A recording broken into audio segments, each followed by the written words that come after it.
Alright, I have returned from my great quest to cast the evil curse silver coins deep into the depths of the Puget Sound, which I successfully did, and I took a video of it. And there will be a video summing up the whole coin thing arc, with that as the end. Either this weekend, maybe Friday, maybe early next week.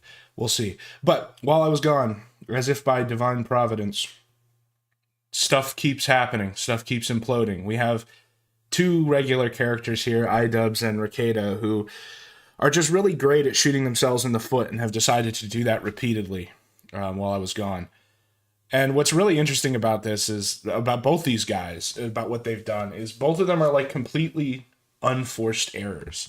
Like there's certain stuff you can say that they're victim of circumstance, whether it be some of the stuff that people have revealed or what. But this stuff, specifically Rakeda, when he decides to completely undermine his own argument regarding the privacy of the body cam by showing photos that he's alleging are from the body cam. Now, there's debate about whether that's true or not, but the point is, he is openly showing them, and it like totally undermines any privacy argument. And I actually do kind of think there is a privacy argument to be made here. The idea that like he says that people just want the body cam footage to look at his kids, that's bullshit. But it is like his house and it's like his lowest point. So I totally understand why he doesn't want the footage out, and I think he has every right to like fight that battle. But he's acting on whippet brain when he then goes and shows the photos. And then, as far as Idubbbz, like he just keeps coming out with these cope videos. And I haven't seen this, so I don't know how deep he's going to go into this idea of concern trolling. But I said on my stream when I talked about the content deputy, his response to his content cop, he specific, like his whole content cop was a concern troll. And so like for him to come now and complain about this idea of concern trolling is just ridiculous. Like how is no one, again, he must literally only be talking to like Anissa and maybe like Hassan occasionally. Like the circle must be really small to not be pointing out some of these obvious contradictions. Now, I don't know if he's going to acknowledge that in this, that he himself has taken part in concern trolling. You could even say the whole idea of a content cop is a concern troll, right? That you're like intervening in these people who are like ruining their career or whatever. But I don't know if he's going to acknowledge that, or if he's just going to say he's been a victim of concern trolling. And the funny thing about it, if he tries to say that, is I don't think anyone's concern trolling Idubbbz anymore. Back in like after the OnlyFans thing, or after we lost all our money on Creator Clash and it became obvious just how toxic his relationship with his wife is, there were definitely people you could see do Gator. Okay, I will do Gator. I'll get that. What I'll do is I'll take a break after this stuff and pull up all the Gator stuff, and I will talk about Gator, because I haven't looked at Twitter basically since I got back, or since when I was gone, because I'm not logged in on like any mobile device. But I do hear that there's some Gator stuff, especially what they found like an account for him. They found like some like alt account. I saw something about that. I love to do. I mean, Gator. Everybody loves punching Gator, but I want to do this first. So anyway, what I was going to say is that this idea of concern trolling, like I don't think people are concern trolling Ian anymore. I don't think anybody is like reaching out, being like, oh, you got to turn it around, buddy. Like that kind of concern trolling. I think people just want to see him crash and burn. So like even the fake concern is gone. Now, thankfully for me, I have the majority of this video already recorded. This is just a little addendum. I think an addendum is something that you put at the end, but this is a predendum. I'm throwing in a little predendum. Something that I've been struggling with for a long time on YouTube is concern trolling. The thing that I really struggle with is not identifying concern trolling. The difficult part of it is when there are people who have authentic concern out there, and the concern trolls are concerned over the same. Here's how you deal with concern trolling. It's very easy, dude. Evaluate the claim. Don't evaluate whether the concern is true. Because here's the thing. Let's say that the concern is fake and it's just to get you to do something. You should be able to evaluate by the given advice whether it's a troll or not. Like, if someone says, I'm concerned about you, so I want you to jump off a bridge, they're probably concern trolling and you shouldn't do that. If they're saying, I'm concerned about you, so you should do this really basic step that will improve everything in your life, then even if the concern is fake, you should probably, like, just evaluate whether the advice is good or not the intent of a fucking random commenter. Same thing. So I'm like, oh fuck, I'm giving in to the concern trolls by addressing, you know, this segment of the population or this segment of my fan base who have genuine concerns. So I don't want to let the trolls inhibit my ability to communicate to my fans or people who are, well, they have, because, like, all of these videos are retarded, right? confused out there. So I want to talk about Creator Clash. I want to talk about the structure of the business and how it's changed over the years, and just sort of put to rest any of the lies that are being spread out there about Anissa, about me, and about the event. My main incentive for sharing this information is that I have felt extremely handcuffed by Creator Clash these past years because I'm not an expert communicator and I don't know how to... You literally made your entire career off of making YouTube videos where you communicate to an audience about why, like, a particular character or whoever is bad. So don't tell me you're not a good I guess you could say you're a bad communicator, but you're successful. But this sort of like, ooh woo, I'm retarded, I don't know what I'm doing, please don't bully me shit is bullshit coming from a 7 million subscriber channel. To convey things, not over-communicate, not do all these things that potentially put the event at risk and put other people at risk. And that's kind of why I wanted to step away from this event. It feels like it's inhibiting my ability, like the business side of things, like inhibits my ability to communicate openly and effectively, especially when there's so many people counting on me to, you know, do that well. So it's a lot of pressure. And now that Anissa and I have stepped away from it, I want to just clear the air because I don't feel that same pressure that I did when I was part of the event. If you look into charity events, they come in so many different shapes and sizes, and there is really no format that is completely obvious for creator boxing plus charity. For the first Creator Clash, we had the business model of after everyone has been paid for, you know, the expenses of the event. So is this about concern trolling, or is this you coping about the fact that you took 34% of the profit from an alleged charity event that has basically been completely confirmed to have never been a charity event? Profits go to charity. That was the business model, and it was successful. Thankfully, it worked out the first year. Yeah, well, here's the problem. If you wanted to actually do that, you would have made this a 501c3 charity so that everybody could have looked at the expenses and made sure that it was above board. It would have been completely transparent. People would have known the exact status of the event financially at every step of the way. But instead, you didn't, because in reality, you just wanted it to be... charity as a shield, essentially, so that you can criticize anyone who calls out, like, your poor business practices. Some people will be critical of one of the costs being parties for Creator Clash 2 and actually Creator Clash 1, because that's where we got the idea from. It was very successful for Creator Clash. Base Ralph Email called the body cam situation. Yeah, I mean, the whole bet with Josh is fun. I want Ralph to win that bet just because I think that Ralph with more money, it just means more content, and that's funny. But I do want the body cam footage to come out because it'd just be crazy to see. So, you know, it's kind of, I'll kiss the ring of what? Of Ralph? I already said Ralph's the king. You know, Ralph is the current reigning king of the sector. He did take kind of a blow from PWR a little while back. PWR imploded, so... One, or the event was successful. We don't know if the party worked to encourage people to promote the event, but that was the idea. You get a bunch of creators to show up to a fucking hotel the night before their fight, and they're going to post about it on social media, and the internet will be abuzz. And the event was successful, so we thought that strategy of having, you know, a little hubbub, a little hullabaloo before the event and after. Yeah, it's called promotion, and you did none of it for this recent event, so... Event was a good idea. So we ran with that strategy again, hoping that creators will post about it and be excited about it. Hoping. Again, why don't you just put it in the contract?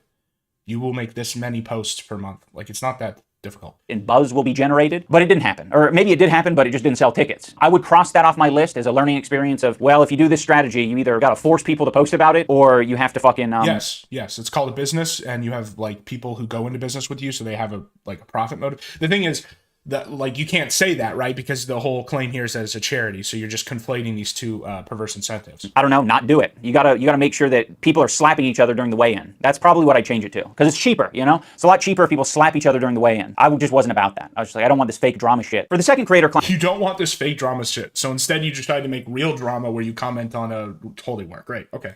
We used the same business model. This time we increased the budget, we had more fighters, we had a bigger arena, and more expenses in general. As a result of that, there were a lot more costs, and our ticket sales did not make up those costs. It seemed very obvious that this was not the way to run the charity boxing event. Yeah, and one of the biggest costs was you, number one, lying about how the payment of the fighters worked. One of the reasons why people got so mad is because they thought the fighters weren't getting paid and you still lost money. But then they found out that the fighters were getting paid, first of all, not a stipend. That's not what the contract says, and that was a lie anytime he ever said that. A purse, a straight-up purse, a salary that could go up to $100,000 based off of ticket sales. And then, of course, all the parties. We told our business partners, we are not going to do this event again unless it can be promised to us that there was a way to guarantee money for charity. And the business model that was presented... The way you guarantee money for charity is you run the event well. Like, you're just competent. You don't you don't triple the size of the venue without tripling the size of without data or reliably increasing the size of the audience. You don't have all these parties. Like, the way you guarantee it is that you just do a good job. Like, to us was what we're enacting, or what we did enact this year with Creator Clash 3. And that is the for-profit side of the business is unincorporated with the charity aspect. So the charity partner is its own fundraiser that we sort of like push people to. So it's not a charity event. It's a for-profit event. And that's what people are mad at you about, because you're saying that now that everything has gone up in flames, rather than saying it at the outset. At the outset, you said a bunch of stupid code about how actually like, it's still a charity event. We've just put, quote, safeguards, rather than being upfront and saying this is a for-profit event. Before, during, and after the event. I think where some of the confusion is that many people don't understand how charity events operate. Because, to be honest, they're all don't understand how charity events operate. Your event is not a charity event. It's not a 501c3 charity. How I can't believe he's going to try to take the, like, informational high ground here. Very different. And with something like a charity boxing event, there's a lot of money that you have to front to put it on in the first place. And if you have an investor, you're able to do that. That investor is going to want money, they're going to want profit, but that at least gives you the initial funds to put on the event. There are other charity initiatives and events that allow people to spend money for a ticket and immediately get a product, and also their money goes to charity. Those are usually big fucking conglomerates, giant companies that can afford that cost because they're selling you other things. Some people have an idea of charity events as being like a strictly altruistic thing where everyone is just sacrificing their time and energy and money for the charity. Is he trying to say that the primary purpose of charity events is not to be altruistic? Are you for real, dude? And this is coming from the guy. There was a video. I probably won't watch it today because there's other stuff to talk about. But Wade Plemons, I think it's Wade something, a former employee essentially, who worked for free for this event because he thought it was a charity event. Like, there are distinct examples of people putting their time and putting stuff on the line for free because of the impression that this was a charity event. And big arena, big money, great logic. Exactly. It's like he assumed that there was an infinite market for this. And all he needed was just to ramp up the size, just ramp up production. Like, and it's funny too, because these guys are like wannabe communists. And this is like a communist thing, is not understanding that, like, supply and demand are related. Like, you can't just increase supply and demand will increase as well. That's not the way it works. To put on a boxing event costs a lot of money. And even in other examples like GDQ, Games Done Quick is a charity event, but they're not like a charity themselves. You know, they run a business and they partner with a charity and they fundraise for the charity. They send people to the charity, and thankfully they have, you know, multiple ways of... Now, I don't want to defend GDQ because it's become this, like, basically Sodom right before it got zapped by God at this point. But I think the reason why Games Done Quick is successful is because they keep their costs in line and they have experience and they know what they're doing. Like, that is the actual reason. It's and they're significantly more transparent. And the other thing about GDQ is that there isn't like one personality behind it all who where the event rises and falls on them. And if there was, they probably wouldn't be as dumb as this guy. Being paid and paying the people who are running the show. That might be through payment from the charity. That might be through their own, like, a Twitch stream or merchandise. I just know that for a charity boxing event in the form of Creator Clash, there aren't too many ways to recoup your money other than ticket sales. And that was obviously the biggest challenge of the... And what about pay-per-views? Wasn't this his whole argument in the we lost all our money thing? Was we didn't sell enough pay-per-views because the damn dirty pirate trolls stole it all. So now we're saying that that's not even a factor. Okay. Previous two events. When it does well, awesome. But when it doesn't, it's a huge problem. It remains to be seen whether the for-profit business side of the event will be successful. But the main controversy, I would say, is that it was revealed with the change of ownership that Anissa and I, because we're 1/3 ownership of Creator Clash, the business. Yes, and I other people are finally saying this now. They totally got paid out. These guys totally took a bag and sold this 34% to someone, some patsy who's going to hold the bag and get screwed, right? And so literally they crashed the Titanic, they took all the jewels from all the passengers and left. That we were getting 34%. Like, they made money off of killing Creator Clash. Of the profit share. We weren't anticipating this event doing well. Like, we wanted to do well enough to pay back the investors, of course. So that's one of the reasons that we were... That felt like something he put in just to not get screwed, like get sued or something, you know? Like, the investors sue him for essentially... Because obviously when you're running a business, and as he said, even though he keeps calling it a charity event, it's a for-profit, could the quote, for-profit side of the business. There's no for-profit side. It's just for-profit. That's the business. The business is a for-profit entity. He doesn't want to essentially make it look like he intentionally sabotaged it. So he has to say that. But again, it's looking more and more like he literally got paid out for ruining this event. You know, okay with the profit share thing. But another part of it as well is that the contract wasn't structured in a way that the profit share could just directly go to charity. It was told to us, like, you could just donate your portion of the profit share to charity after the event. So we were like, okay, fine. Now I know some people will find it. I like how he's talking about like he wasn't in charge. Like some magical, anonymous, like God voice told him, oh, you could do this. You are responsible. You are an owner of the event. And you should have immediately known, whoever suggested that to you, the two people that you talked to suggested, oh, you can just donate it after the event.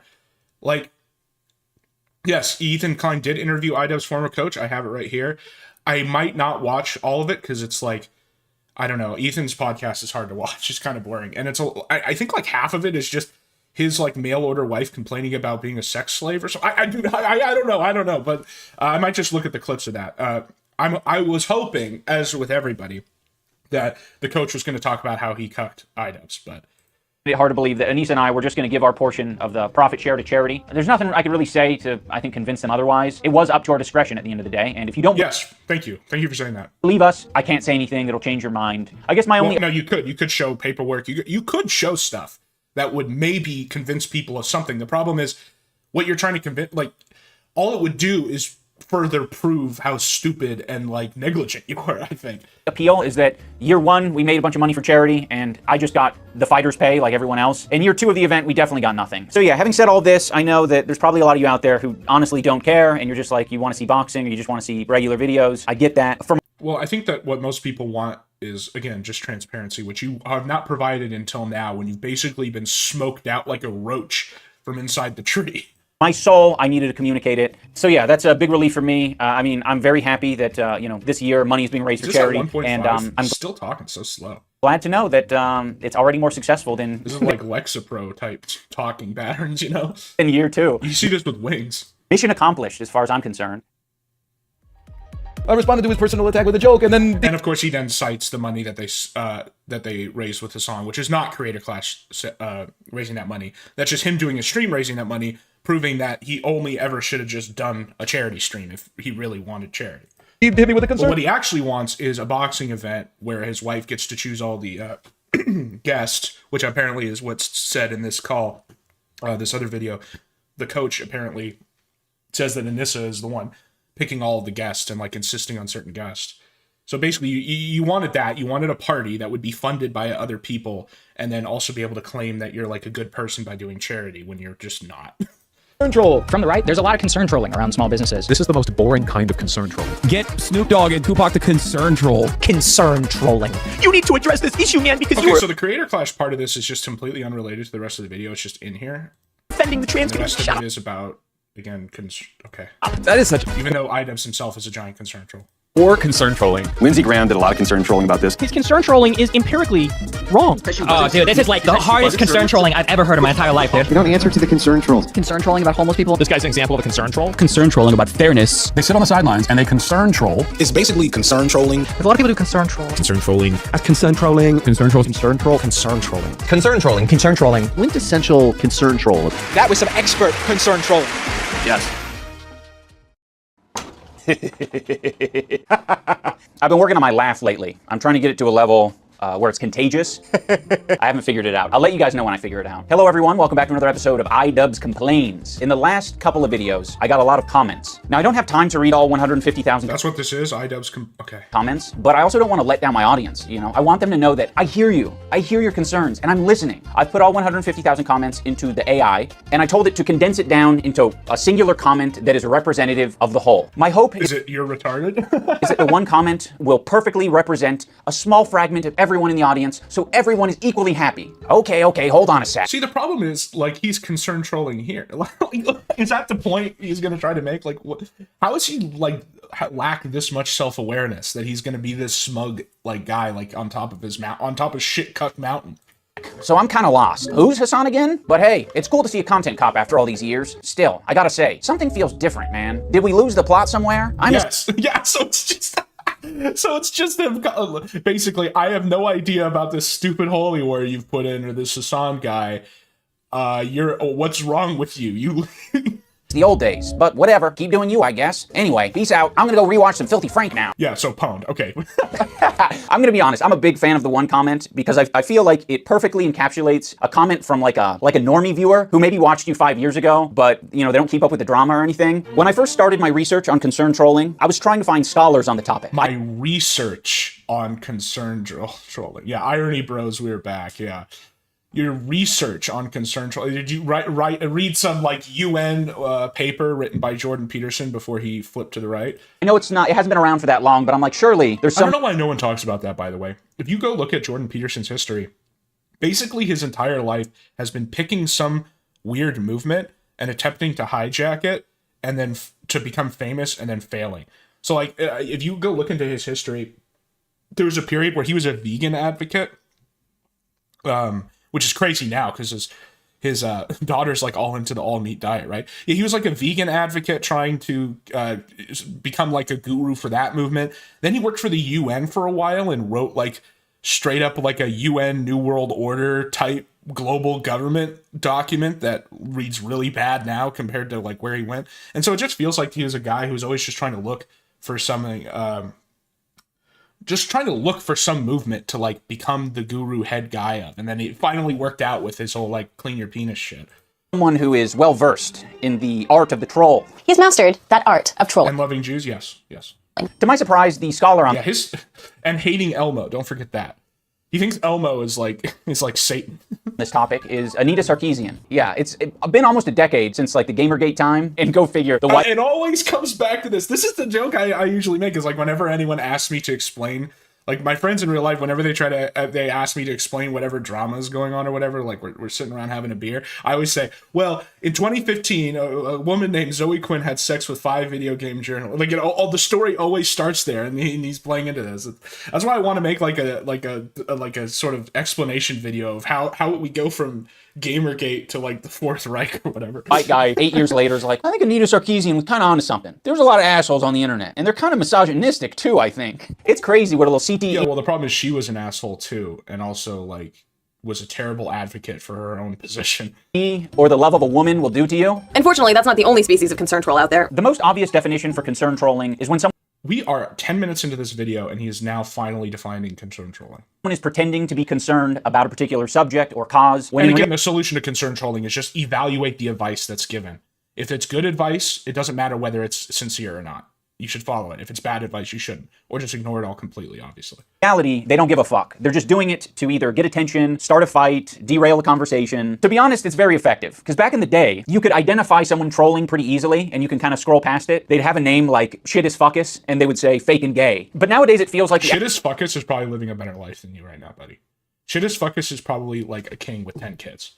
Average troll is going to give you a paragraph or two, and you will not be able to identify straight away if someone is fucking with you or not. Do they hate me? Are they making a point here? Why do you care? Why do you care, like, what is going on in the minds of all of these commenters? These are not your friends. These are not people that you live around. These are not part of your, like, social tribal circle, right?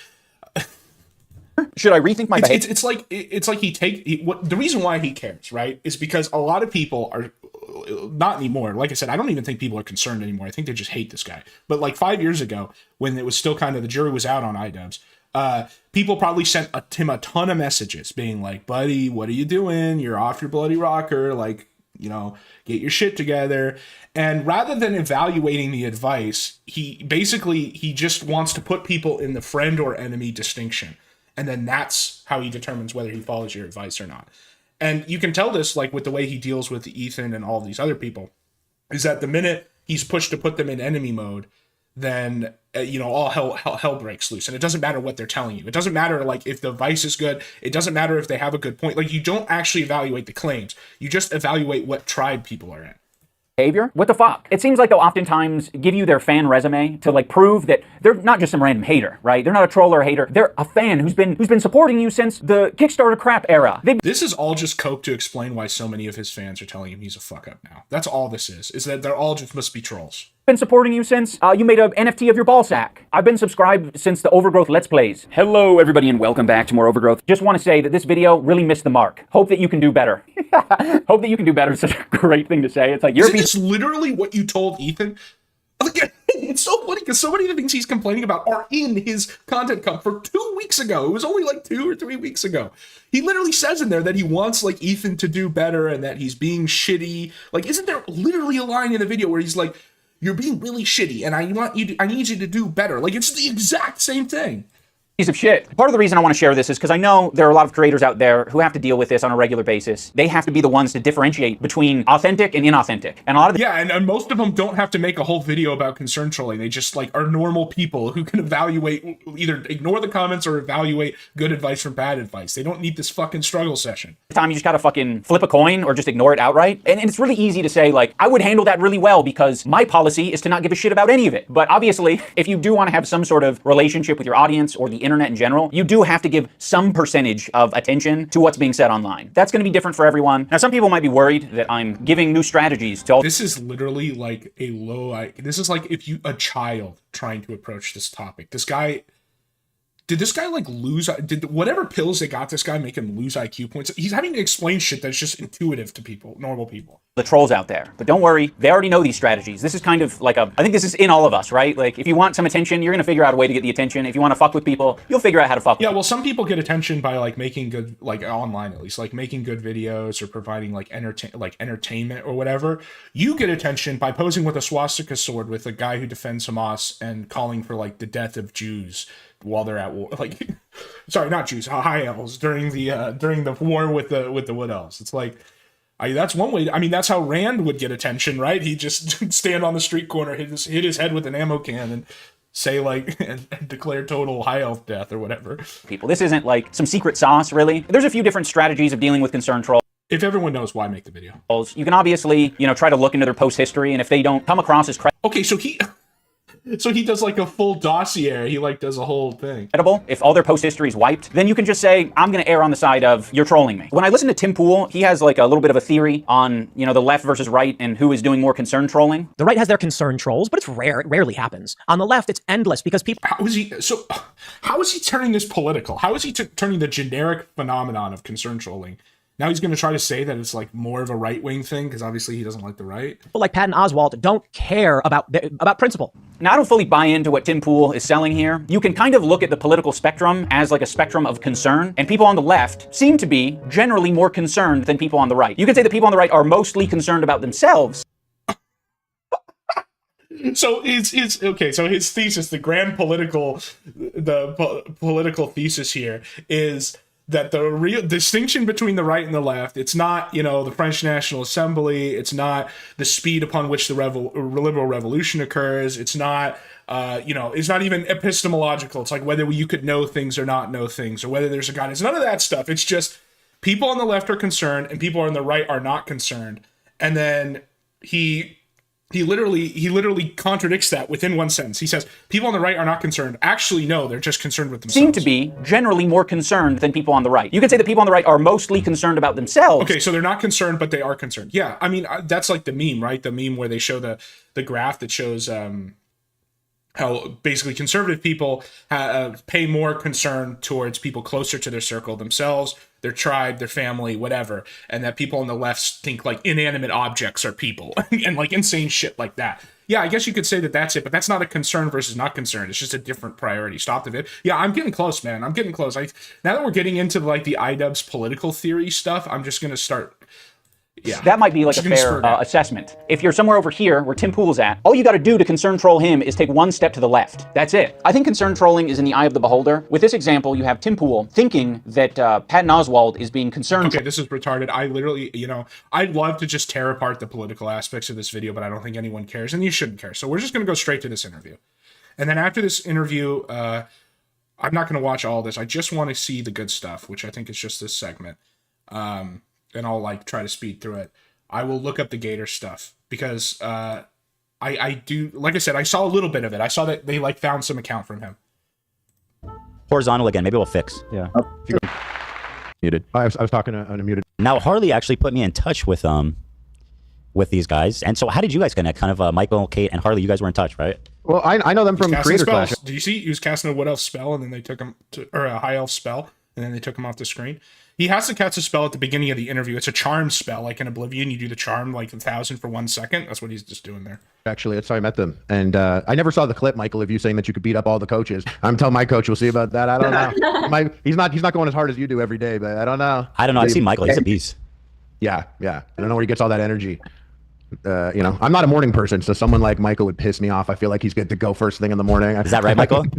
Yeah, I mean, I love my feeling, like, obviously, like, politically and the high altitude, like, all that is whatever, but I like his willingness to just get into the dirt and fight with Ian over this stuff, and the way I see it is we win either way. Wait, no, sometimes I need a couple cups of coffee. Oh my God, I love your guys' dog. Harley, Harley, stand back. I love your doggy. What girl or boy? Girl. 12 Okay, years I old. don't care about the dog. Let's go. I have 2 terriers. I've got a Yorkie. We met one of them when we were there. So, great. Hold on 1 sec. Sorry, I have to request access from myself. AB was. I love AB. Yeah, I helped him train for a little while as well. I helped a lot of the fighters. So this guy was the boxing trainer. He trained a bunch of the Creator Clash people. Creator Clash 1 train. But yeah, I love AB. He's a great guy. Yeah, I'll be in his corner any day. There it is. Oh, thanks, bud. Appreciate you. I actually, we were supposed to go out to eat, the 3 of us, recently, but my grandma got sick and I had to bail last minute. But nice to see you guys. With Ian and Nisa, along with Michael, and I did all the recording for all the sparring sessions, all the meetups with all the YouTubers, even small interviews with like Eric. Okay, so she does have a reason to be here. She's not just here to talk about being a sex slave. Got it. Okay. Who also fought on DC1. So I have a ton of content, and Ian promised us that he was going to put out this documentary that was going to share the journey of how Michael took this. That's true. There was a promise made by Ian, and you can find a bunch of clips of it because he repeated a bunch that he was going to make like a behind-the-scenes documentary of Creator Clash to show like the training, show everything, and that must be what she was working on. And if I saw it correctly, she's going to claim that she was not paid for that. And obviously, you may say, well, why would she get paid if it didn't release? Well, it's like when you contract someone to do the work, you're paying for the work. You're not paying for the release. Video game nerd and turned him into a boxer. And so that's how they sold it to us when they first came to us. And so I was super psyched that this is going to be a way for me to help build my husband's brand and also put the work out there. But it never came through. And so when he most recently put that video out saying that he told a big lie and he was never going to put out a documentary and all he has is a ton of 4K videos of him doing stupid shit or something like that, it was actually very hurtful to me. That's your footage that you. Yeah, that was his cope. He's like, oh yeah, it didn't come together. It wasn't very good. But she's claiming like, no, there was a perfectly good documentary. I wonder why he didn't, like what the real reason is, right? He's talking about Libertarian Guides of the Asian. Exactly, dude. Your footage. Yeah, exactly. 3 years. Yeah, 3 years. Wow. Yeah, well, yeah. Before the 61 was filmed the year. It was 10 months, yeah. Was he paying you at the time, or like, how was he compensating you? Yeah, he did. So I do want to say that like for dynamic filming, I usually charge $150 an hour for dynamic filming, but because I was under the impression that this was going to charity, me and Michael. Damn, why do people go to medical school or law school or whatever when you can get $150 for just filming shit? I mean, I get it. Like you if you have like a good camera and everything, that's expensive, and if you know what you're doing. But... would always scale back on charging them. So for example, instead of charging him $150 an hour, I would charge him $100 an hour. Mm-hmm. Yeah. And by the way, I've heard that from other professionals now. I'm starting to hear people say that. Yeah, so this is another example of someone who like maybe they didn't do work for free, but they like lowered their prices and stuff under the assumption that this was a charity event. So the claim he made in the last video where it's just like, no one was, it's like, not like people work for free. It's like, well, first of all, there was literally a guy who worked for free. And then you have this example of someone who's lowering their rate for you. Who, like one of the announcers. This is why people feel betrayed and fucking hate you. That's why they're coming on this interview, because you do he does shit like this. And you can tell that it's a regular thing. I mean, I think they're going to explain here in the video, but when you have someone like Ian who is learning about empathy at 36 or whatever, like I mean, is he? I don't want to say he's autistic because autism is based, right? And it would maybe be a compliment to say he has autism. I don't want to do that. Video recently, maybe you guys saw it. He was like, Wade. Yeah, he was like, they offered me a salary or they offered me payment, but I declined it because I was like, it's for charity. I'm good. Yeah. But then they took that money that he generously forfeit, a guy who's not rich, by the way, and gave it to all the fucking creators. It's nuts. Exactly. Yeah. Yeah, I mean, like we were also promised a bonus on CC1 and we never got it. But because Michael was so nice, he didn't want to like make Ian feel uncomfortable and ask Ian. How many people were promised shit that didn't get it? It's like every single person involved with this either like they were promised that there'd be a graduated pay scale that didn't happen. They were promised they'd get this. Like about it. I was pretty upset by it, and I thought it wasn't fair because how is it that we put on this great event, we raised $1.3 million for charity, and he promised us a bonus, and then right after the event, he just kind of pretend like he's too busy to check in with us, And then we after the event, like once the event ended, I didn't see him again for about 5 months. So because he was working with Dax on some show, and so he never trained. So the only 8 times that Ian ever actually trained was I trained him from July until May, and then I didn't see him again pretty much for. This is funny too, because normally you think whatever, so he wasn't training, but like one of Anissa's big like narc fantasies is that they're like super pro boxers who take it super seriously, when really he like doing the bare minimum training. Several months, and then he started training again to fight Alex. Pretty much we started at like the end of December, and then that's when like they had to kind of get serious with the camp because they realized like Alex was training hard. So really I only had 10 months with him to begin with, and then about 4+ months with him for the second event, and then I've never seen him again since then. Yeah. Okay, so yeah, he never did like a full training regimen. That's hilarious. You know, no wonder he got the shit kicked out of him. I was talking to AB. I think it was pretty normal that the boxers at least gave What their was that? That was a really powerful spell. Hold on. Since then. Yeah, you know, I was talking to AB. I think it was pretty normal that the box. Yeah, that was a, you know how in D&D, like there's the verbal element to spells, the somatic element, which is like speaking, and then the material element. That was a spell that had like 2 elements to it. Boxers at least gave their coaches a tip, especially because you were there. You weren't just working for him. You were helping everybody out. It seems like you guys were both like super involved in this event. Yeah, one of the reasons he was even able to kind of connect with Manny Pacquiao's people who hooked him up with Mike Leonardi was like one of our connections. Our friend Eric ran into a guy in a bar in Vegas, yes, and that was the guy they were supposed to get a hold of, but he was not reaching back to him. So we were able to get them. So you guys had a really unique point of view where you had like a front row seat to everything. It seemed like you were with them intimately more than probably anyone else involved in this event. So there's all these interesting little details that you guys shared with me. For example, one being that I think it was you, Kate, that mentioned that he and Anissa did in fact pay for Hassan and all of his compadres to travel to and stay at Creator Clash 2. Yes. Yeah, okay, so there we go. I mean, that's what people had assumed, is that they had paid for, the gala and the second one where you had Hassan and all the other nobodies, that they had fully like footed that bill, and now we have confirmation. You know, because Hassan is like he's just a starving socialist, right? He's a starving artist, just trying to ply his politics or whatever. So they were talking about that long before, about how they had to fly in all these people. First of all, they rented the hotel for over 300 creators and flew a lot of them in. When the first year it was much more scaled back. We just had a couple floors of like some place, like a nice sweet place. He's connected to an IDF glide. Yeah, he's fighting the war while he's doing this. He's like in the back. He's doing his remote drone strikes or whatever. But it wasn't extravagant at all. And then the second year, they did that full hotel for 300 creators. They flew a lot of people in. One of the people they flew in was Froggy Tonic, and they flew him in from France. That's insane. And Froggy had told us that he was there to salvage the documentary. Yeah. And that was super offensive to us, because we're like, what do you mean salvage the documentary? And he said his job was to go around and like film Anissa having interactions with everyone. 300. They flew in 3. I mean, I knew there was like Hassan, Jeans, like the burqa bomber lady. Like, I knew there was like 4 or 5 people, but 300 people? Holy shit, this is where the money went. People had like calculated the gala to be like 250K. It might even be more than that. I think in Big Bunty's video, he calculated they flew in like 100 people or less than that.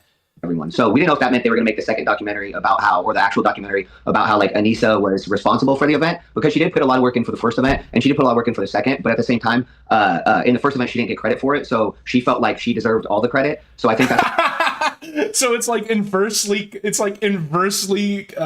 correlated. The less work she does, the more she'll take credit for. So she did no work in the first event and she got no credit for it. So she wanted all the credit for that one because she got none. And in the second event, she got some of the credit, so she only wanted some. Okay, great. That's why they paid Froggy Tonic to come film her and follow her around for the second event. But yeah, they flew in a lot of people.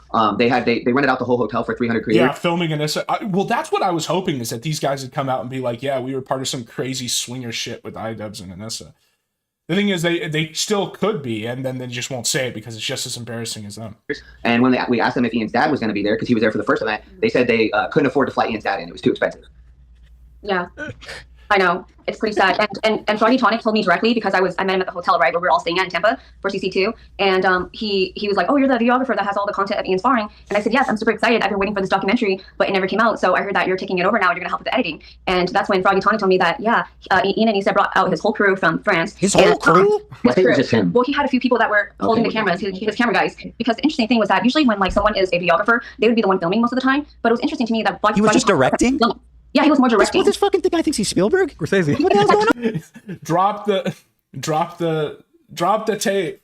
She I bet she has it, honestly. She probably still has the files and shit. She should drop the Scorsese film that was made by Ian to show him being smacked in the face for 6 months. That would actually do the work. I don't remember that, but I do remember for a fact that he had told us that he was flown in to salvage the documentary. Anyway, so we were just offended by that because we were like, what do you mean salvage the documentary? And then him saying that he had no idea how to make the documentary for the first event. I had taken him from like 140 pounds as like never played a sport a day in his life. 10 months later, he ends up fighting Dr. Mike in front of over 10,000 people with 100,000 pay-per-view buys. And the fight itself was like a rocking moment. 100,000 pay-per-view buys. That's interesting. That's the first like concrete number we've got on that. And then he literally took interviews with everyone before the fights, after the fights. He got all the coaches to interview. And then he said he had no way to make the documentary. So I was just like, how can you not make it? Yeah. AB made a documentary. Everybody made a documentary. AB, Harley, I was in their documentaries, but I wasn't in Ian's documentary. What the fuck? Yeah. It's so sad to work on an event, like to work such a big event like You guys are so invested. Yeah. We're so invested. And it would always drive me crazy because I could tell Ian wasn't really proud of his work. So one of the big things is like it was very hard to get Ian to train. I mean, this is kind of like the Idubbbz thing, or not. This is the Idubbbz thing. This is kind of like the Sam Hyde documentary where he refused to release it until he was forced to. That's what they should do. If she has it, she should just release it because it'll force him to release his version, just like with Sam Hyde. It'll be the same thing all over again. I bet you there's some stuff in there. There's got to be for him not to have released it. Because he doesn't like boxing. He doesn't like boxing. Well, that seems to be somewhat of a problem, a sticking point. Yeah. So I would try to make the session. Because he's boxing, just to be clear. Yeah. I mean, he doesn't. But I think that's why it was as traumatic as it was for him as well. Because he was dealing with like a lot of trauma and a lot of issues when we were in our boxing sessions. What issues? What fucking trauma? This guy, like before, I mean, he's probably doesn't got the money now because he's an idiot. He wasn't smart and invested in Sam Hyde shirts like me. But this guy was like a millionaire. He had a house. He has a wife. Well, the wife's crazy. But like, what trauma was this guy molested as a kid or something? Is that the big reveal? Is that the big reveal that he was abused as a kid and that's why he hates his dad or something? And he's decided now at 36 to deal with the trauma. Like, what is going on? What trauma could he possibly have other than trauma that he's like inflicted on himself by becoming a fighter and getting smacked in the face or marrying Anissa? With a lot of fighters in general, because fighting's a very hard, whether you're fighting MMA, boxing, whatever, it's very hard because you're getting beat up constantly and then you're supposed to show up to the gym the next day and the next day and the next day. AB can attest to it, right? So it's mentally very hard. So I did feel bad for him because I could tell his heart wasn't into it. So then to be into something like that your heart's not into, that's why I didn't see him once the first event ended. And you know what's so funny? Because the person who was into the boxing is Anissa, obviously. She's the one who said that she's like an expert boxer despite having never actually fought, because she has her story is that she has CTE despite having never boxed before, and because of that she can't box. Now I agree that she displays the symptoms of CTE because she's a dumb bitch, but like I don't know, she probably doesn't actually have CTE. She just has like dumb bitch syndrome, whatever you want to call that. And so that's why she doesn't fight. So it's clear that she was interested in the boxing because she decided that was going to be her personality for a year, and then like pushed Ian to get into it, and he clearly doesn't like it at all. For several months. And I told him, hey, come in once or twice a week, train for fun, make it fun for yourself. Because when you're in a fight camp, it's not really fun. You just have to keep training. Right. But then he never came back. And then so I was like, oh, wow, he really doesn't like boxing. And then he did an interview with Anthony, or the guy from Smosh, and he was talking about boxing, and I was just like, oh, he doesn't like boxing at all, and he's making it like public now the way he was talking about it. And he's having acid flashbacks to when he got bullied in school. You know, honestly though, did he get bullied in school? Because I feel like if he got bullied in school, he'd be better. It's kind of controversial. I think that there is a social good to certain kinds of bullying. Okay, it's just peer pressure. It's group discipline. Okay. If you have a male friend group, you should be bullying each other when you step out of line because it motivates like good behavior. Now, obviously, there's a point where you can take it too far, but like verbal or just like pranks or whatever, that's good. I feel like he wasn't pushed into the locker because if he was, wouldn't he be more confident now? Like if he had ever stood up to it, he would like know not to do some of the stupid shit he does because he's gonna get shoved in. I don't know. It could go either way. In the video where he's trying to promote Creator Clash 3, he said, oh, all I have is 4K footage of me going, and it's like, that's called boxing training, Ian. That's what boxing looks like. Yeah, that's literally what else would it be? And then if you notice after he walked out of the third event and stepped away. Was he expecting this to be like fucking Goodfellas, like it have like an arc and all this storyline and shit just from you training boxing? He goes, I'm through with this boxing shit. I've been doing it for 4 years. And I was like, well, wait a minute. What I want him to do is just openly say that he only ever got into it because of Anissa and was only ever stayed into it because of her. You trained for 10 months for the first fight. You took 6 months off. You trained 4 months for the second fight. And then you never came back to boxing again for over a year. So I'm like, how are you sick of boxing? Like, you obviously hate boxing. So, yeah, so it's hard for me as a coach to just get him to train. Also, like half of the sessions, we'd have to train Anissa. So why? Even though she's not fighting? Every session, instead of being just training for Ian for a fight. So she pushes him into boxing and then won't even let him like dedicate it to it.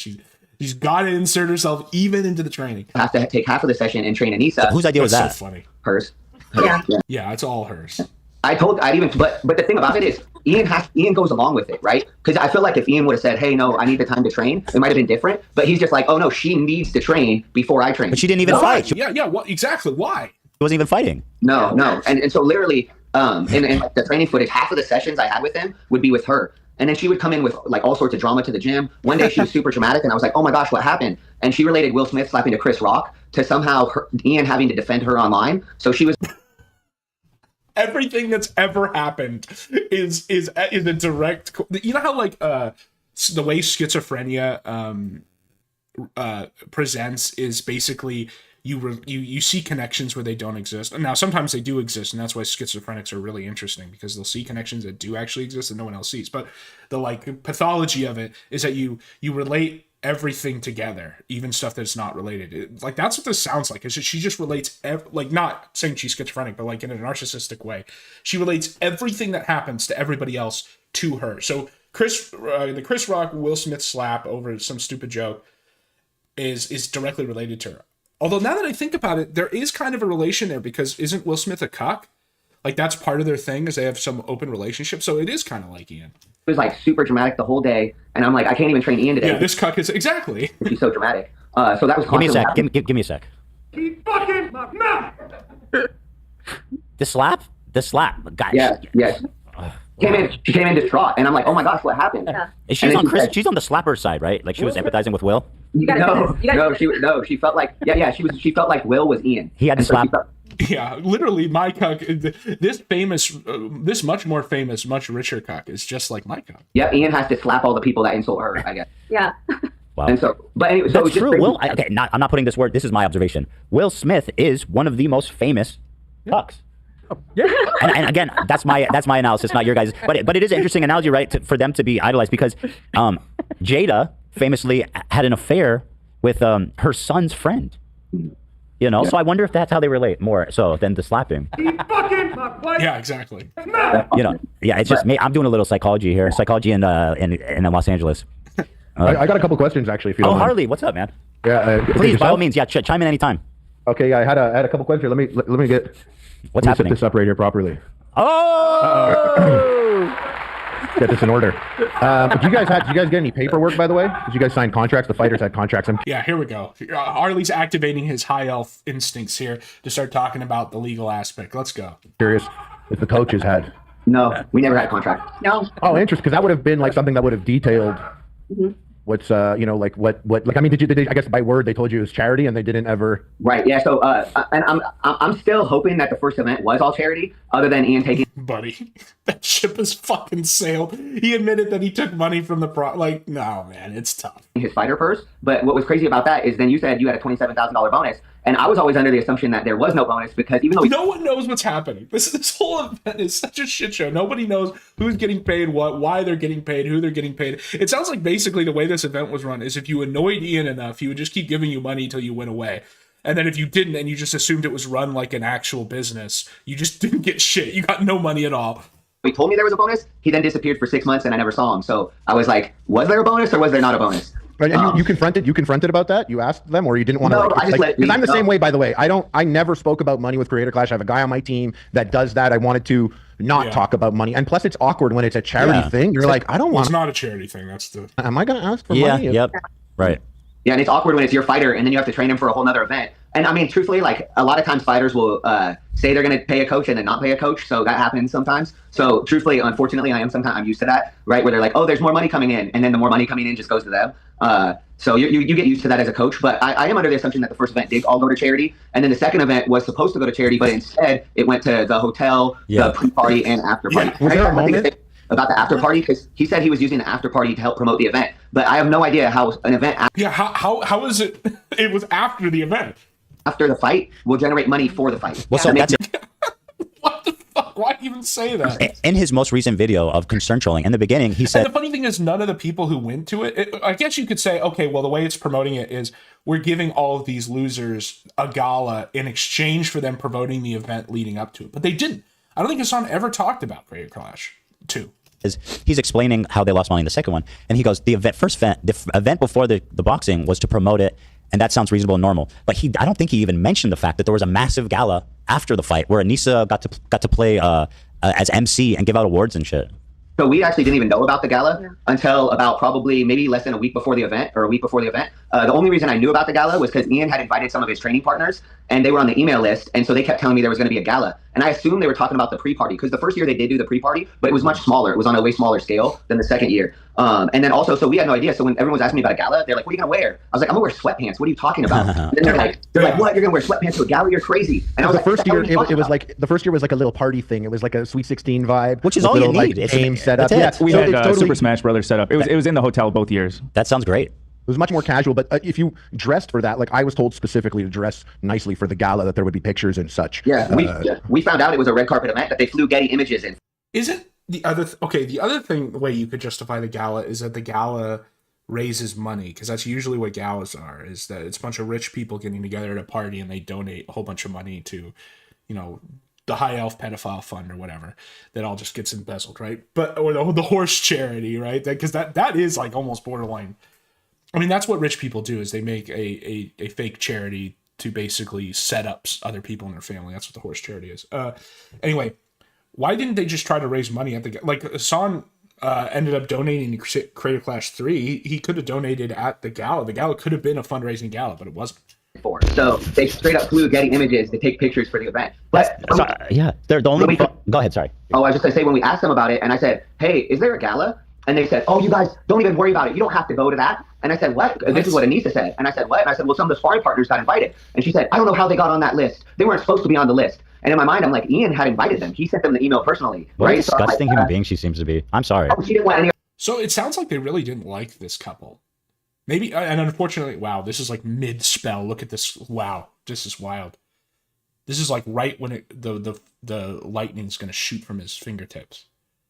I'm going to take a screenshot of this, actually. Hold on. Okay, anyway, I don't know what I'm going to do with that. I'll do something. What was I saying? Yes, the gala. It sounds like they really didn't like this couple, and that they didn't want him to go to the gala. And I wonder why they didn't like them. And that's also why they didn't release the documentary.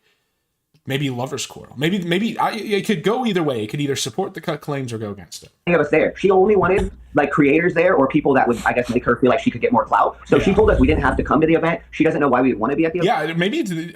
So she just dislikes them because they're not famous enough.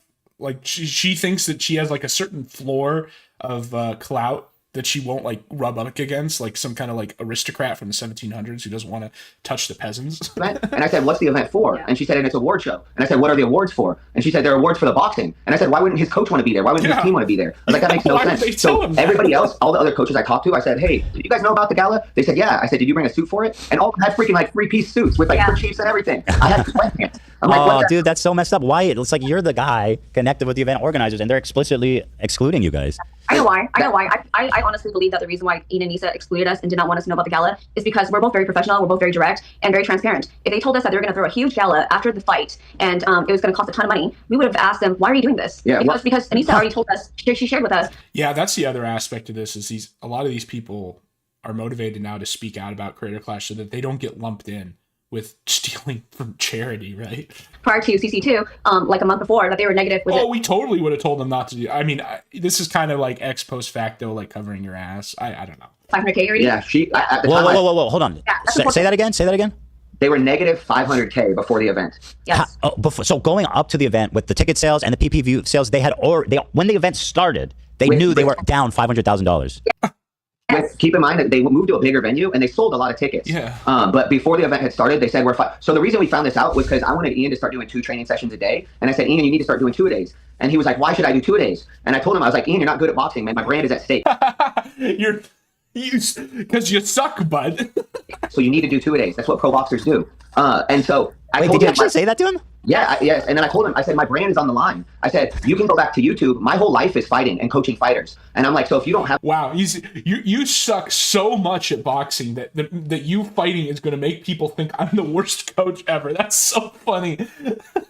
a good performance, that's going to look bad on me. After the first event, it's funny because you could apply that same sort of like, this is bad for my. I mean, didn't LA Beast literally say that the reason he was dropping out is because he doesn't want his brand associated with Creator Clash? So it's just like all these people are telling Ian, it's like your behavior, your conduct, your competence is so noxious that it will like have blowback on even being associated with him. With you, and he doesn't take any of that. He doesn't internalize any of that. It sounds like, because he's like super, smug and confident in that video we just watched, where he's just like, yeah, I'm on the right side and all this stuff. Dude, they have like mind hacked him, like Anissa, or I don't think it's just her, but he's just totally. It's just delusion. Like he honestly thinks he's winning. He didn't. So for the first event, he didn't do any of his cardio. So that's why he ended up gassing out so bad. And I truthfully believe if he would have just done his freaking cardio, that he would have won that fight. But they couldn't do the cardio because 10 weeks before the first event, Anissa wanted them to buy a house. So instead of doing 2 training sessions a day at that point, they had to cut out training. That must be when they moved to Seattle. Buy a house. And he moved into his. Also, having just been to Seattle, them talking about drug legalization and living in Seattle is fucking insane, because Seattle's decriminalized all drugs.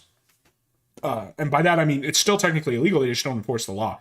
And you literally can't walk downtown without seeing like people literally writhing on the ground in heroin. All of the like smoke shops and stuff are selling mushrooms just openly. Obviously it's like a cash thing, but I've been in quite a few cities. I've seen like people who are on drugs and stuff, and I've seen people buy drugs and stuff, but Seattle, more than any other city, I feel like you could literally get any drug you want every 5 minutes of walking. Like there's always just some guy who you could buy from, and it's fucking crazy. New house the week before we left to Florida. So he literally wasn't training like he was supposed to for that whole first event, because they wanted to go buy a house when they could have just rented a place for 6 months or a year, and then Ian could have focused on the fight, had the fight, and then found a new place. So I found that super offensive. I'm like, you're not doing anything I'm telling you. And they would lie to me, and he would tell me he was doing his road work. He would lie? Why would he lie? That's like lying to your doctor. It made no sense, because he acted like I told him to do things because I wanted him to do them, and I really wanted him to do things because that would help him win the fight. Yeah. So when I tell him, hey, you need to do this, he'd be like, and then not really do it. He didn't realize how important cardio was until the second fight. What do you mean he didn't realize how important cardio is? That's like the entire thing. Yeah, that's everything. That's the whole thing. It literally is everything. Yeah. Well, hearing all this, it strikes me as ironic, because he was always, and Anissa, going on about how they hold boxing in such high esteem and they want everyone to train, and this is life or death. This is serious. You get in the ring and people die in the ring. And it's I could die in that ring and I would have lived. That's what the next fight's got to be, because there's all this stuff about Ralph challenging Gabe Hoffman to a fight. That's never going to happen. I honestly think Ralph would win that fight, because Gabe is like a hobbit, and also I wrestled in high school. I could beat you. It's like, no, okay. But anyway, the real fight should be Ian versus Ralph. That would be so keynote, because Ralph would go full hog. And hearing him speak so loftily and respectfully about boxing, but then hearing he's like, oh yeah, no, I lied to my trainer about running. It's like, what? Yeah, no, it does sound like Idubbbz did the Worski training routine exactly. Like, although to be fair, even just doing 10 months of two a week, I think is still more than Worski, honestly. And also Worski was like on coke and drugs the whole time, whereas Ethan is just on Lexapro and probably like lithium or some shit. Yeah, I feel like a lot of that was them regurgitating what I would say. A lot of it, when I would tell them things about boxing, they would go repeat those things. I don't know how much of it was like them actually believing it. But so for that second event, so I tell him he needs to do 2 days. This is like 2 weeks before the fight. I'm like, we need to do your 2 days. And I said, my brand is at stake. Well, he went and told Anissa that I told him my brand was at stake. So the next day she comes into the gym super mad, and she's like, our brand is at stake. So he ran to mommy. He got home from school. He ran to mommy and said, I'm being bullied by my boxing coach. He was telling me to just do the basic work. And so then mommy comes into the gym the next day and is like, you need to leave my little Ian alone. What? That's so pathetic. A grown man having to run home to his wife and then have the wife come in and talk down to him for making a very basic request, which is just, can you please take the fight seriously for your own event? $500,000 in the hole right now. I wish I knew that. I wish I knew that at that time. I think a lot of the fighters would have liked to have known that. I don't think none of them needed to be in the dark about that, Yes, completely. Well, and that's the thing. They said you guys didn't promote enough, but they weren't honest about the fact that they were spending the money from the ticket sales on the hotel, on flying people in, on all these other things. So, it was just those decisions, the gala decisions, were made while in the red. Yes, I have no shot about that. So she was like, we're already down 500,000. Wait. And she still had time to cancel stuff? What did he just say? Did he say that the gala decision was made when they already... Because he did say that earlier. He said that even the day of the event, they already knew that they were in the red because of the ticket sales. All these other so, it was just So like those decisions, the gala decisions, were made while in the red.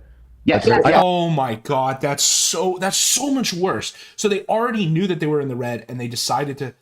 Why would they do that? Because they would have known that all of the money would be coming out of their pocket at that point, right? That they were essentially just personally paying for the gala, and they did it anyway. And then they had the gall to make the video where they're like, Creator Clash shouldn't make any money, please help us. When they with open eyes, knowing that it would be coming straight out of their pocket, did this gala anyway. That speaks to this being a scam. Like, that speaks to actual fraud, that they knew that they would get bought out, that they would sell their stake, which is what obviously eventually has happened now with Crusader Class 3, and that they would eventually, like, that it was whatever, that they were spending, that they were just openly spending charity money, and that they knew they'd get paid out. That's so much worse. It was already really bad. But before it looks like just straight incompetence. It just looks like negligence. It looks like stupidity of the highest order. But when you're telling me that you know that every dollar you spend past this point is coming out of your own pocket and coming out of charity money, and then you do this whole gala anyway, that's like malicious. I have a No question shot. about that. So she was like, we're already down 500,000. And she still had time to cancel stuff when she said that? Like, how before the event was that? I mean, it was 2 weeks. It was 2 weeks before the event. I mean, they She knew they could were have made some 500K last in minute the hole. moves. Yeah. They knew they were 500K in the hole long before that, right? That's just when they yelled at us about it. Yeah. So they could have definitely made moves to reduce spending. We wanted that award show so bad the next day. They really wanted to have that award show so she could give out awards. Once again, you had heard, like Ian said, he didn't want to have the fight just end and have everybody go home the next day. He said, I'll quote him because it's very rich. He says that the first time afterwards, he woke up and everybody Processing his trauma, right? it was gone. And he found it super depressing because he didn't get a chance to process his trauma, which seems a little bit hyperbolic, frankly, if I'm being honest. I mean, it's like a self-inflicted... I just don't even, like, what does he even mean by... Does he mean physical trauma, like getting hit in the head? Obviously he must, because it's a fight, right? But he's conflating that with, like, psychological trauma, which... the event. I wouldn't call that exactly trauma. I wouldn't put that up with like maybe like fighting in a war. I don't know. But but I guess trauma, we all define trauma differently.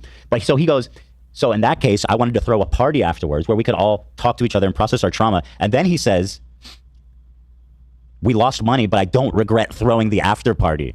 Yeah, I think that was a lot of her words, because like he would say things that she would say, and so for example, Dude, there must have been some crazy like pitch from Anissa where she was like, okay, no, we still got to do this event because it's going to end up making us money in the end because we're going to network with all these super hot, rich people, and then they're going to give us all these opportunities. So don't worry, honey.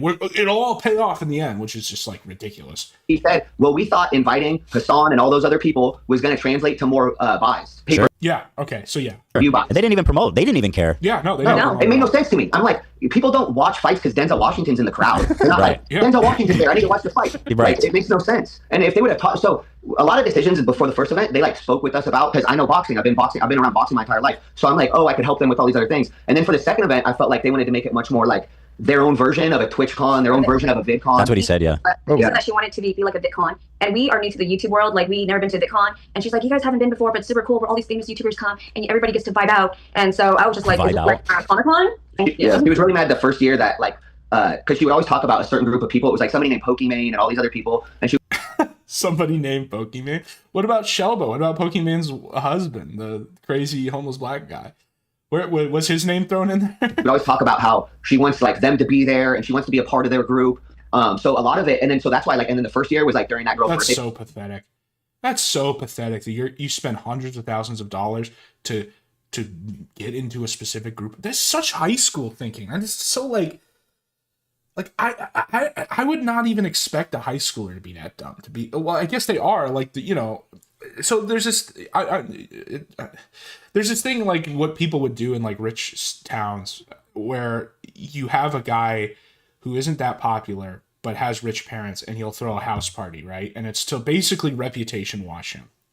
And he throws the house party so people think he's cool or whatever, and that he gets friends. It's a pretty common, like, that's what this sounds like. It sounds like some like rich kid high school shit where no one likes you because you're annoying and you're weird or you don't have friends or whatever. So you throw a house party at your parents' big rich house, like big mansion, and then the tacit sort of unspoken understanding is, in exchange for giving people a place to get drunk and party for a night in high school, people are going to like you now. You're going to be cool. You're going to be like in now. That's literally what this is at like a massively higher scale of like hundreds of thousands of dollars. She is trying to buy like being a cool kid by throwing a house party in a super expensive hotel with a gala. Party so no, much. sorry. Knowing that detail, it breaks my heart that she had to settle for denims. Yeah. I don't really know these people, but yeah. Yeah. I mean, the only people I really know in the YouTube world is you guys, because you guys were so nice to us. Like, we got more clout from being on your show than we ever did from working with Ian, because he would never show any of the work we did. He would never, and then everybody else, it drove me crazy. Like, AB would shout out his coach, Wale, Lucky Boy, and then the coach is what makes it all happen, so that you have a good fight. Of course, you should give them credit. AB was all about it, man, and you know, the coaches deserve a lot of credit for what you, especially you guys who were involved with the freaking event, the management of the whole event, you know? Right. Yeah. Mike Leonardi even said after the second event ended, when it was just him and I talking, and Mike Leonardi was like, "Man, these events wouldn't even happen without you." And I'm like, "Yeah, because he knows about the knew that I think Ian didn't like boxing either. Just by the way, like he would interact with boxing." So the manager that they got in touch with. So what happened? Man, the story of this event was amazing. Like Ian had to reach out to all these people, and they were weird. And then he reached out to Manny Pacquiao, and Manny Pacquiao hooked him up with a guy, and then that guy ends up putting him on a phone call, and that's how they met Mike Leonardi. And so Mike was a manager in Vegas, and he knows promoters, and he knows how to promote boxing events. Yeah, I mean, this is just further confirmation of the Big Bungee theory and from others that Mike Leonardi is the only reason even the first one succeeded. Like he that's the only reason that even happened. And so the actual promoter was a guy named Ryan Rickey, who's like friends with Coach John Thompson, Jesse Thompson, and this guy Coach Rick. That's Harley's coach. Yeah, Jesse Thompson's Harley's coach. So anyways, he hooks us up with all these guys in Florida, and that's how we were able to throw the event. But it was like the craziest set of circumstances for us to end up where we ended up. So I wish Ian would have told the story. He should have been proud of the story. Right. I had a quick question. Sorry. You want to go or should I go? Oh, I was going to say... sorry, I'm being silly. Go ahead. Oh, Ela had a funny comment. She said, Ela donated. I hate when she does that. Why is she giving money to Google? That's our money. Anyway, she said, too much dumping in here. You guys, stop. This is not what podcasting is. I know. I was afraid this was going to be just your opinion. Do you think that they were intentionally misleading with any of this, or just sloppy in their execution? We have moved so far from the we're just retarded arc. Like that was the immediately after Creator Clash 2, and leading up to now. I'd say the majority probability theory was they're just really retarded. But after all this stuff, the 34%, them lying to the coach and not like all this stuff, no, this is malicious. They knew exactly what they were doing. In communication. We're so far past. I think it was just retarded. That's the thing. I feel freaking. I always had the best.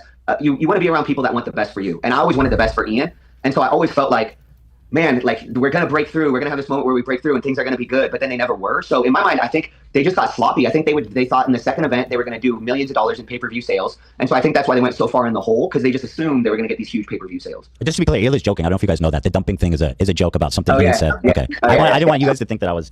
You guys dump away, please. We're here to dump. Yeah. You mentioned something. So this guy Michael, Mike. So he left Creator Clash and went and started working for Jake Paul. Yeah. And he scheduled the Jake Paul event for the same day. Ian's old guy. He had to do that on purpose, right? I think he still owns Creator Clash, that guy. I think he's still part of it. Well, it's just when you have like a Jake Paul, you can that's your thing. That's going to take priority over everything for sure. Like the event is 100 times bigger than Creator Clash at its best. But I think he's still involved with Creator Clash. So, but then why would he do it on the same day if it wasn't meant as shade? It's a great day. It's crazy. It's so crazy to me. When we saw that, I was like, because we already knew it was the same night as it. So first of all, Ian never even reached out to me at all for Creator Clash 3. That's one of the big things I want from this is to because what happens when Ian... So yeah, they really hated this guy. It makes me wonder if... I don't want to give Ian credit. I don't want to say that they had a legitimate reason to dislike these people, but I wonder what their cope would be, is what I'm saying. Messes with you. And we're probably going to hear it now, because now that this guy... looks like a boxer here, because now that he's just gone full out, I bet you Ian will strike back and say some stupid try to drop dirt on them too. Messes with these other people. A lot of it comes back onto me, and which of course is not the right response. All it does is draw more attention to this interview, but he's retarded. So either my YouTube channel or my Instagram, where people start putting a bunch of comments on my stuff. It's probably happening to Harley. It happens to everybody that's related to it, right? Well, what would they say? They say fraud coach. They're shit. What? Yeah, talk about the sparring videos. So people want to see sparring videos, but Ian never put out any of my filming, so people think that Michael didn't see so people in the comments, they'll say, "Oh my gosh, you never had him spar. That's why he lost the fight. Oh, you didn't have him do this. That's why I lost the fight." And I'm like, if he would have released the footage, they would say we did all. Sounds like concern trolling. Very interesting that he just made a video on that. Those things. But now I have to try to stick up for myself and have my YouTube be an emotional dumping ground in my comment section. To try to protect myself, or my brand. And so it was just crazy to me because. Sorry about that, guys. Hila is loving this, by the way. She just gifted 20. Has the superpower. Maybe it's Anissa together, but they say great leaders inspire loyalty. It seems that everybody in his life, he's forced to be disloyal. Yeah, that's what I was saying earlier. It's like this guy is such a massive fuck up, and I was also like mean about it and just malicious about it, that just everybody turns like, and you know the last person it's gonna be Anissa. There's gonna be a divorce arc, and there's gonna be a he raped me arc. 100%. And everyone has said this is not novel, whatever. Like, but that's gonna be the final one that he's gonna push away. He has like negative leadership. What do you call that? What does quantify that? Did you feel like abuse? Yeah, go ahead. The reason why I say it's abusive is because, like, for example, the bonus, right? They mentioned it to me, Michael, that they're going to give a bonus after CC1. And then after the event was so great, they just went rogue on us, you know? It's interesting because we invite them to our house for Thanksgiving. We're so nice to them. We open up our lives to them. Yeah. They've met my kids, like our kids, you know? And you treated them as like friends. And I mean, that is kind of a mistake, is to be in this business relationship and then also try to make it a friendship. That's usually not a good thing. But, you know, you opened it up and they just don't seem to even understand.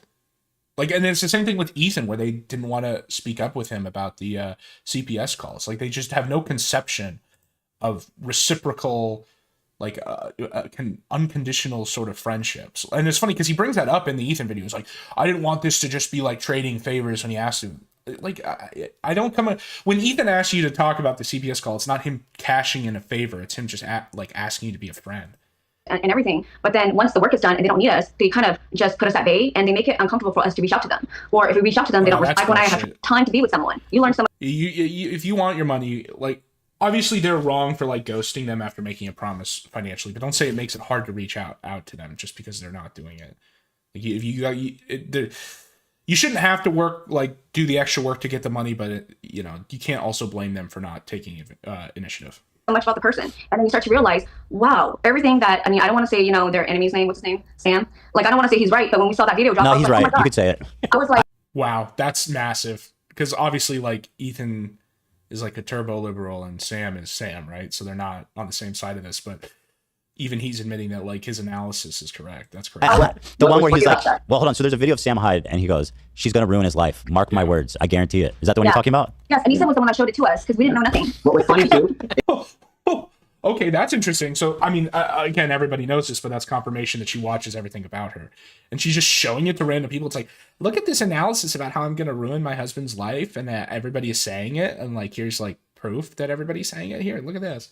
It's like, I mean, I was just thinking about that on the way to work because I saw that clip too. And I was like, damn, like Sam fucking, he was right. Yeah. Well, so what's crazy to me is like, so for example, when Ian did your show for Creator Clash 2, he would never say my name. He'd always just go Ian's coach or my coach. And then AB was the one that actually had to say my name. AB was like, oh, you mean Michael? And then I was like, thank you, AB. Appreciate you. But so, and then same thing when he did the other podcast, he said, oh, my coach is he's really tough. He has toxic masculine qualities. Wait, when did he say that? He said that when he was talking to when he did the podcast with the Smosh guy. Yeah. So he did that and he said, oh my.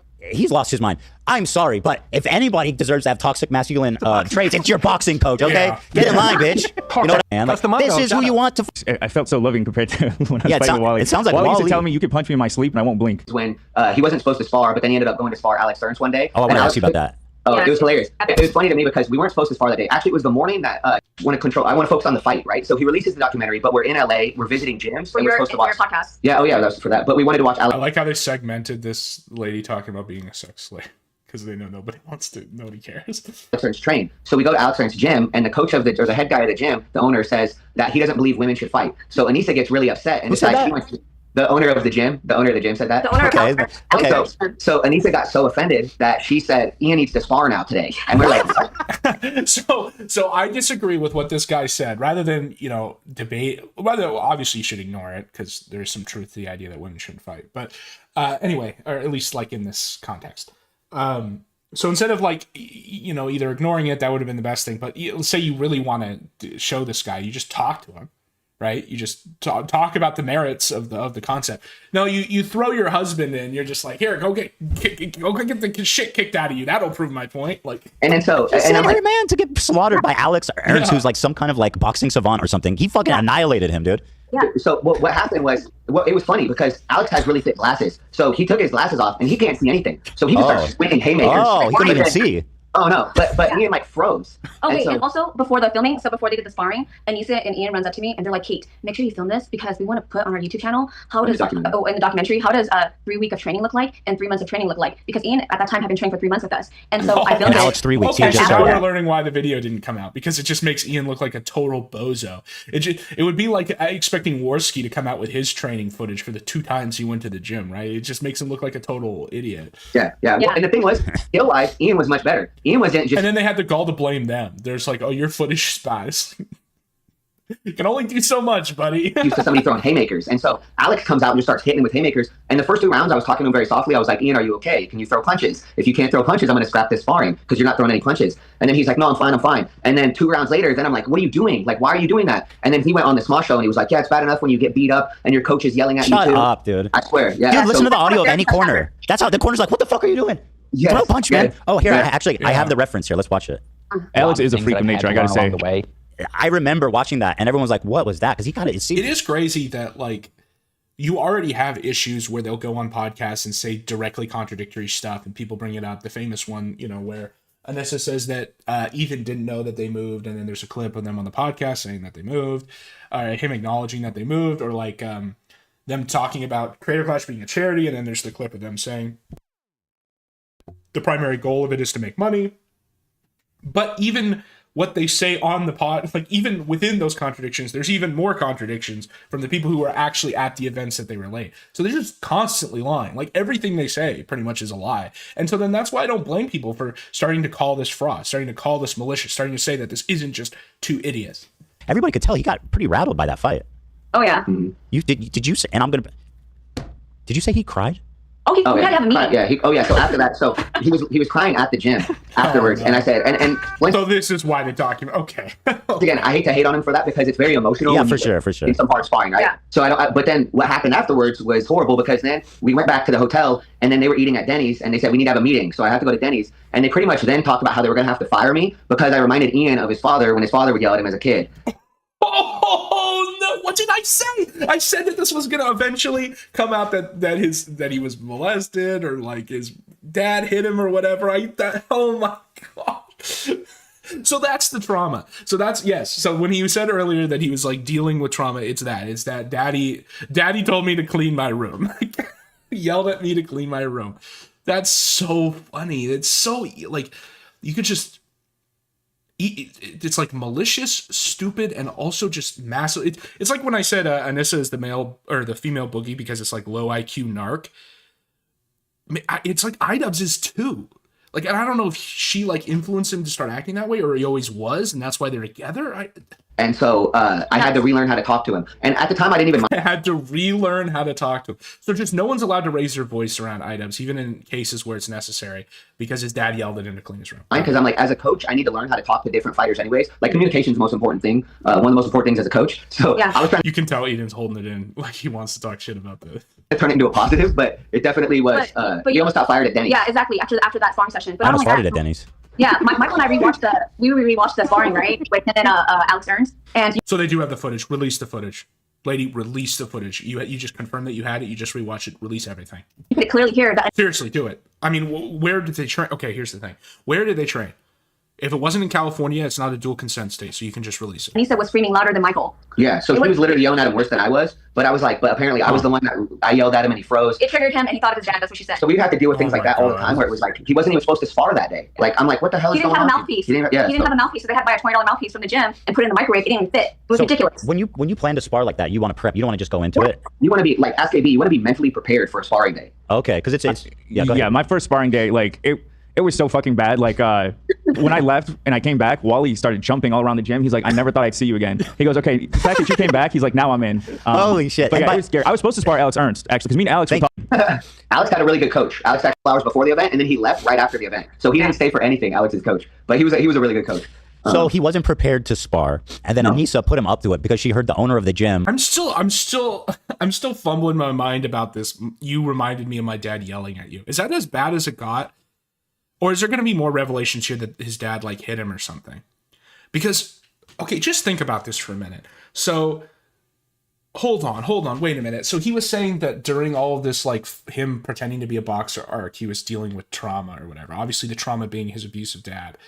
Well, how abusive, we don't really know. All we've heard about is yelling.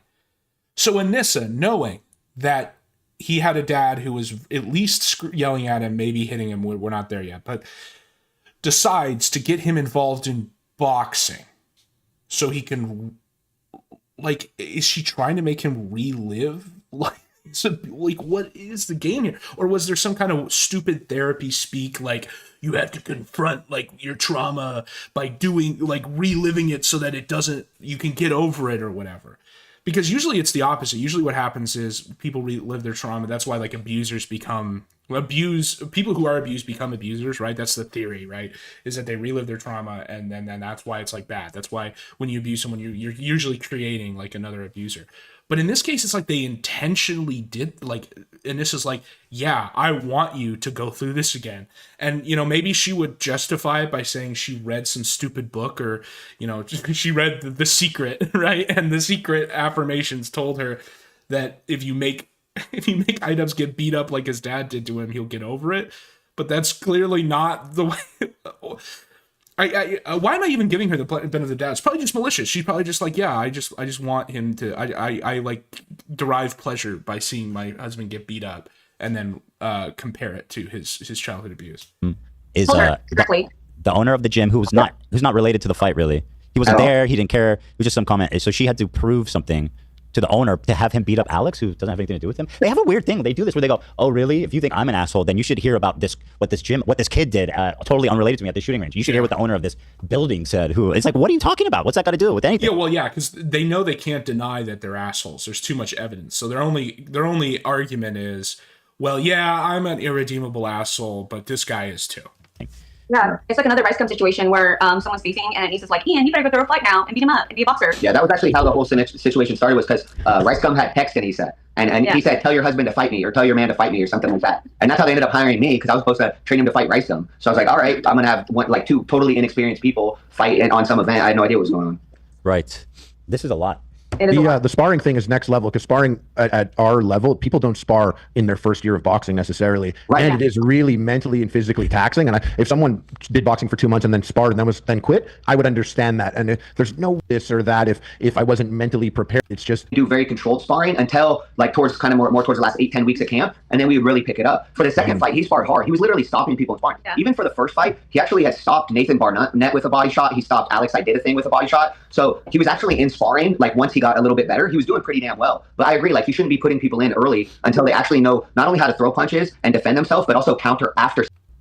So you were trying to dissuade. Did you try to dissuade him? Like, dude, you're not ready. This is. I was like, we don't have a mouthpiece. We don't have headgear. We don't have the right gloves. Yeah. You could tell in his eyes, he could not say no to Anissa. Yeah. So what is he going to do? He's going to just suck it up, go get that $20 mouthpiece right there in front of the microwave and put it in his mouth. That's what he did. Yeah. But and then that sounds a lot like the sexual stuff he enjoys. I made that. I don't know why. You know what? I apologize for that, everybody. Just very disappointing, especially when he came out and said he was never going to release a documentary. I was just like, what are you talking about?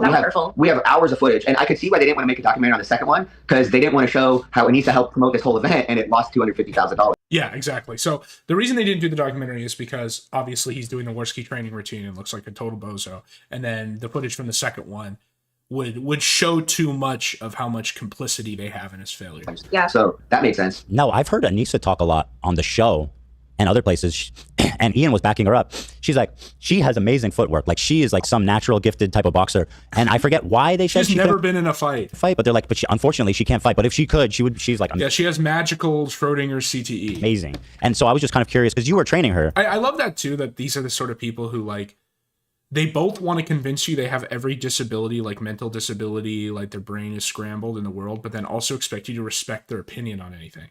You can't have it both ways. Either you have CTE, so you're like retarded, in which case I don't care what you think about politics or anything, and you shouldn't even talk about it, or you are smart and I should respect this natural gifted boxing savant. So she did have some athleticism for a girl, but what would happen was when she would come forward really hard. When she would come forward really hard. When she would come forward really hard. Do you want to clarify that? You can. Yeah. So, like a lot of women are just less athletic when it comes to boxing. It's about throwing punches. It's about because men have more upper body strength, women have more lower body strength in general, right? Yeah, well, and I mean, there's plenty of women that that play basketball that will kill me in basketball, right? But fighting is a separate thing. Fighting is its own entity for a girl, and like because she had played athleticism, right? So she had played sports as a girl, so she came with some athleticism. Ian had never played a sport a day in his life. Ian had zero athleticism, right? So training her was easier than training Ian because she had more athleticism. But training. What happened on her first sparring session, I would always tell her, you can't just come forward. You can't just come forward. And so she had a sparring session and she was just trying to walk forward. And then a girl punched her. And then I was actually watching Ian, so I wasn't even watching. I just heard a big pop. And then I looked over and she was kind of frozen. And then she said she had a concussion. Then the next day she went. So here we go. This is where the CTE came from. She did one sparring where she got hit. She got punched once, and got CTE from it. Told the doctor that she had a headache and sensitivity to light and pretty much all the concussion the whole symptoms. entire list, like, and been then, on forever. And then so we were like, oh no, she has a concussion. And then Ian's like, well, she's kind of a hypochondriac. Yeah, so we're like, oh, okay. Ian actually no. reassured me because I was worried at that You're not time. gonna like hearing that. Yeah, I tried to check on her, and he reassured me. He was like, "Hey, don't worry about her. She's actually a There hypochondriac." is some good stuff in here. I was kind of worried this is going to be a nothing burger, but there is some good stuff in here. And the real value of some of this stuff is what the response is going to be. Because a lot of the things in here, the way they're portraying are stuff that people could have already surmised, that they're malicious, that they basically have high school brain about the way they run things, and that the gala was knowingly spending charity money, that there was no just negligence. It was straight up malicious. A lot of these things are things that I think people already assumed, but to have them say it now, they have to respond to it. And she does this often where she self-diagnosed herself and freaks She's out. not gonna so like that. that's like, don't worry about it, she'll be fine. And I was like, okay, then why is she continuously talking about it on all her media outlets? The thing that drove me crazy Is that why was she said she couldn't box because she had a do you remember what it was? She was an athlete in high school and she had previous concussions, if I remember correctly, or something where the doctor told her it's too big of a risk. Definitely don't box then. Also, the doctor's going to tell you what you tell them. Well, yeah, of course she's going to say it was in high school because it's unverifiable, right? You can make up whatever story you want. Right? If I come in and say I'm going to be like, have headaches, they're going to say you have a concussion, right? So, and then she just read the diagnostic checklist. The part of the story that drove me crazy was how all of a sudden she went from saying she had this concussion to she's had all these concussions while she was training, and then by the time she was on like your guys' show and these other shows, she's like, I've had 11 minors and 2 majors, and I'm like, I've been around concussions my whole life, and nobody's like, that was a minor, that was a major, you know? And so I was like, well, if you had 2 majors, that would mean you were like completely unconscious. And she said she got them from like lacrosse and hockey. So I'm like, you're telling me that you got knocked out completely unconscious on the field, and then a few weeks later they like put her back on the field. Yeah, no, everything she says is just like a narc lie. That's like the low IQ narc thing. It's not the narc makes her make the lie. The low IQ makes it the stupidest lie ever that everyone immediately knows is a lie. I'm like, that makes 0 sense to me. She's a liar. I mean, she does 100%. Lie. She lies about everything. It seems like. Yes. Yeah. I just don't. And also like literally 2 majors. If she said she has 11 minors and 2 majors, 2 majors would mean like you were completely unconscious. Yeah. And that's a lot of head trauma. You know what's ironic? Ian acts like that's what happened to him. It's also just crazy too because I played a lot of sports in high school and middle school and stuff, and you like contact sports too, and I think I only ever saw like 2 guys ever get a real concussion, like not even knocked out, like what he would call like a minor. And she's saying she's had like 3 major concussions in high school, because that's the thing about high school sports is because it's kids, they're not like strong enough to actually it's hard for them to actually seriously hurt each other. Whether it be like martial arts or football or whatever. And also she's a girl, so she's doing like girls sports. It makes it even less likely that you're getting like KOs. You know, but Anissa, she seems more in control than ever. Oh yeah. It's odd, and that's why like I felt so bad because you could see. So that the 2 of the best weeks, or one of the best weeks we had in training, was when she had to go visit her family in Canada. And then that was when Ian invited his sparring partners to the gala. I wasn't a part of that, but he went out and did like they took him out to hot and cold plunge. Yeah, one of the guys that runs the gym. So first of all, the gym that we're out of is this guy Luca Hosever's gym, and it's called Vigor Ground Athletics. And he was the one that did their programming in the beginning. And when they went on some show and they were like, Ian, how did you gain all this weight? She was like, oh, I studied kinesiology. That's like, crazy. Yeah, I'm a kinesiologist, the college major of champions. I'm like, how did you studying kinesiology get him to gain weight? Like, that makes no sense. Because in reality, it was Luca that was writing their programming for him, but they never wanted to give him a shot. Yeah, I mean, she's like an expert in everything. She always says, I'm a kinesiologist, I'm a boxer, I'm a baker, I'm an astronaut, whatever. And that's when we realized they don't want to give anybody a shout out. Like, they would never give me a shout out. They would never give Luca a shout out. Randomly enough, actually, they would give Mike Leonardi one. But because he's the manager and he had a bigger following. Unless you have a big following, she's not going to give you a shout out. She'll just suck the blood out of you and go away. Yeah. Yeah. So basically, you have to They will only shout you out if the audience is bigger, and therefore your shout out will actually help them, not the other way around, right? They only do one-sided shout outs. Because obviously if you have a bigger audience than them and they shout you out, you know, that means your audience is now going to look at them and then they get more followers. So you think Anissa's the one calling the shots, though? Oh, 100%. I do, but it is also Ian that allows it to happen. He enjoys it. That's what I'm trying to tell you. Wow. What is Yes. happening with them? Yes, he enjoys it. We used to feel sorry for him. I did. Yeah, we All both the did. time. We both did. Michael felt sorry for him up until CC2. After CC1, I cut that shit off because I was like, you know what? She's a fucking liar, and he's a liar, and he enjoys all the punishment that she gives him. Yeah. So let it be. She said that after she did that first interview, and I'm always like, I always want the best for my clients. So I'm like, no, that's not true. Yeah. Things are going to work out. They're going to give me a shout out. He's going to make this documentary, like all these. And she's like, they're never going to give you the credit, you know? And I was always like, oh. And in my mind, I'm like, no, like I love Ian, I trust Ian, I feel like Ian's got like my best interest at heart too. But then he didn't. The time that I actually was finally fully fed up was when I had to ask them about the gala, and we were already in Florida. And I'm like, this is the last straw. Like you don't even. She's like, you guys don't have to be there. We didn't like. She was practically telling us she didn't want us. Disrespectful. Yeah. Crazy. For no reason. Yeah, and the reason why I also want to say the reason. Okay, so now what I think the reason why they turned on them is, first of all, because they were a witness to too much. Okay, they saw too much of the Worski training routine. They saw too much of the humiliation rituals and stuff, and so they wanted to cut them off before they could see any more. Basically, almost preempting this, like them coming out and talking. The other reason I think they cut them off is because Anissa realized that she saw through it. Because she just said that the guy was being optimistic, trying to think it would all work out, even into Creator Clash 2. But she immediately after Creator Clash 1 was like, okay, these are crazy, like sociopath type people. And Anissa probably knew that she knew because she noticed the difference in behavior and whatnot. And it's, you know, it's like the vampire getting found out and then now has to kill the witness. Why, like, Michael and I, we were waiting for them to tell us about the gala, but they never did. So they waited so long. We got to Florida. We're 2 weeks away from the event, and they still haven't said anything to us. And at this time, all of Ian's foreign partners, there was probably like 4 or 5 of them that flew out, or I think 6 in total, flew out from Washington, paid for their own flights, their own hotel, and they're all coming there to support Ian. And they all have. So they made the sparring partners pay for their own shit, but then paid for 300 random influencers. Full all expenses paid. That's so bad. I've been helping Ian throughout his fight camp. Such a dick. Like, this is such a dick move. The sparring partners are like, why you're even able to do this fight. They've directly supported the actual event to, like, for it to occur, and you don't pay for them, but you pay for fucking Hassan, Jeans, and Burqa suicide bomber lady.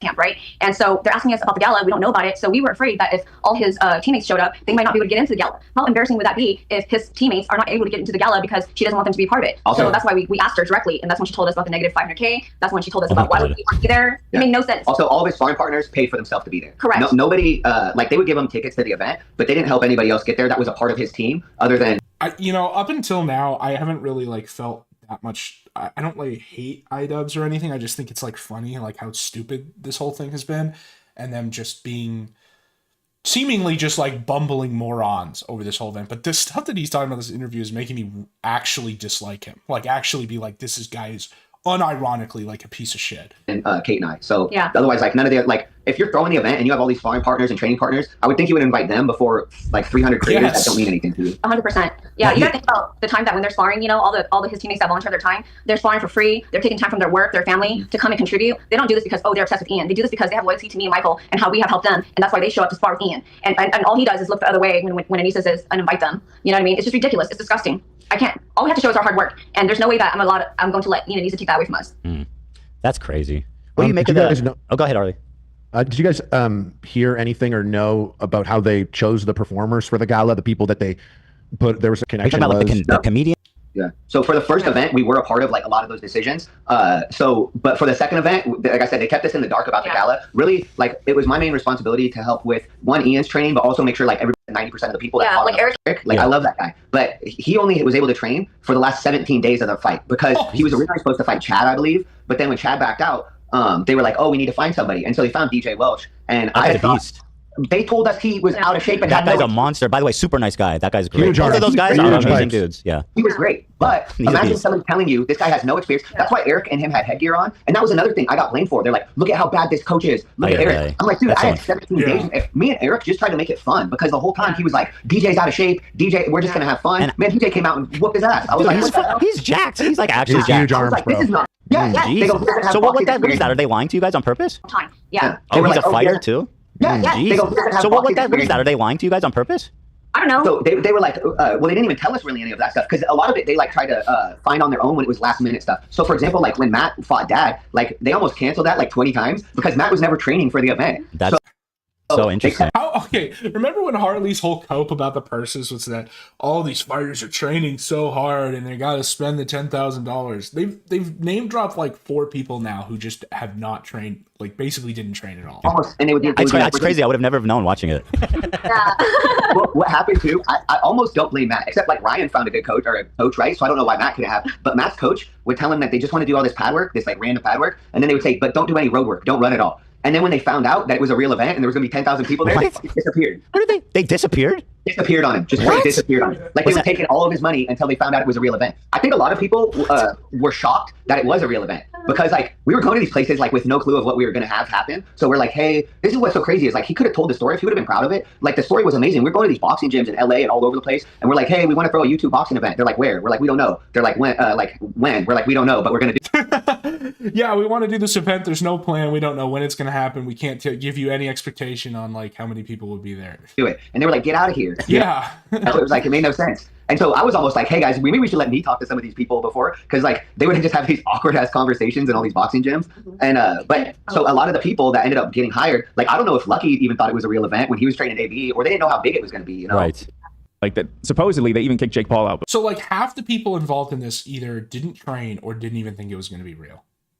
That's before, like they're very serious about boxing, which means the thing that this really undermines is that whole claim from Anissa that she was like reaching out to the fighters regularly, keeping track of them, making sure everybody was on the same page. Now, well, obviously we knew that was a lie, but this is just further confirmation. I don't think they care like how big the event was. I want to ask you something. It's alleged by Anissa herself that Ian has both bad breath and he shits in his pants frequently. Yeah. Do you have any? This is so petty, but I'm so happy he's asking them. Data on that, having been in close proximity with him. No.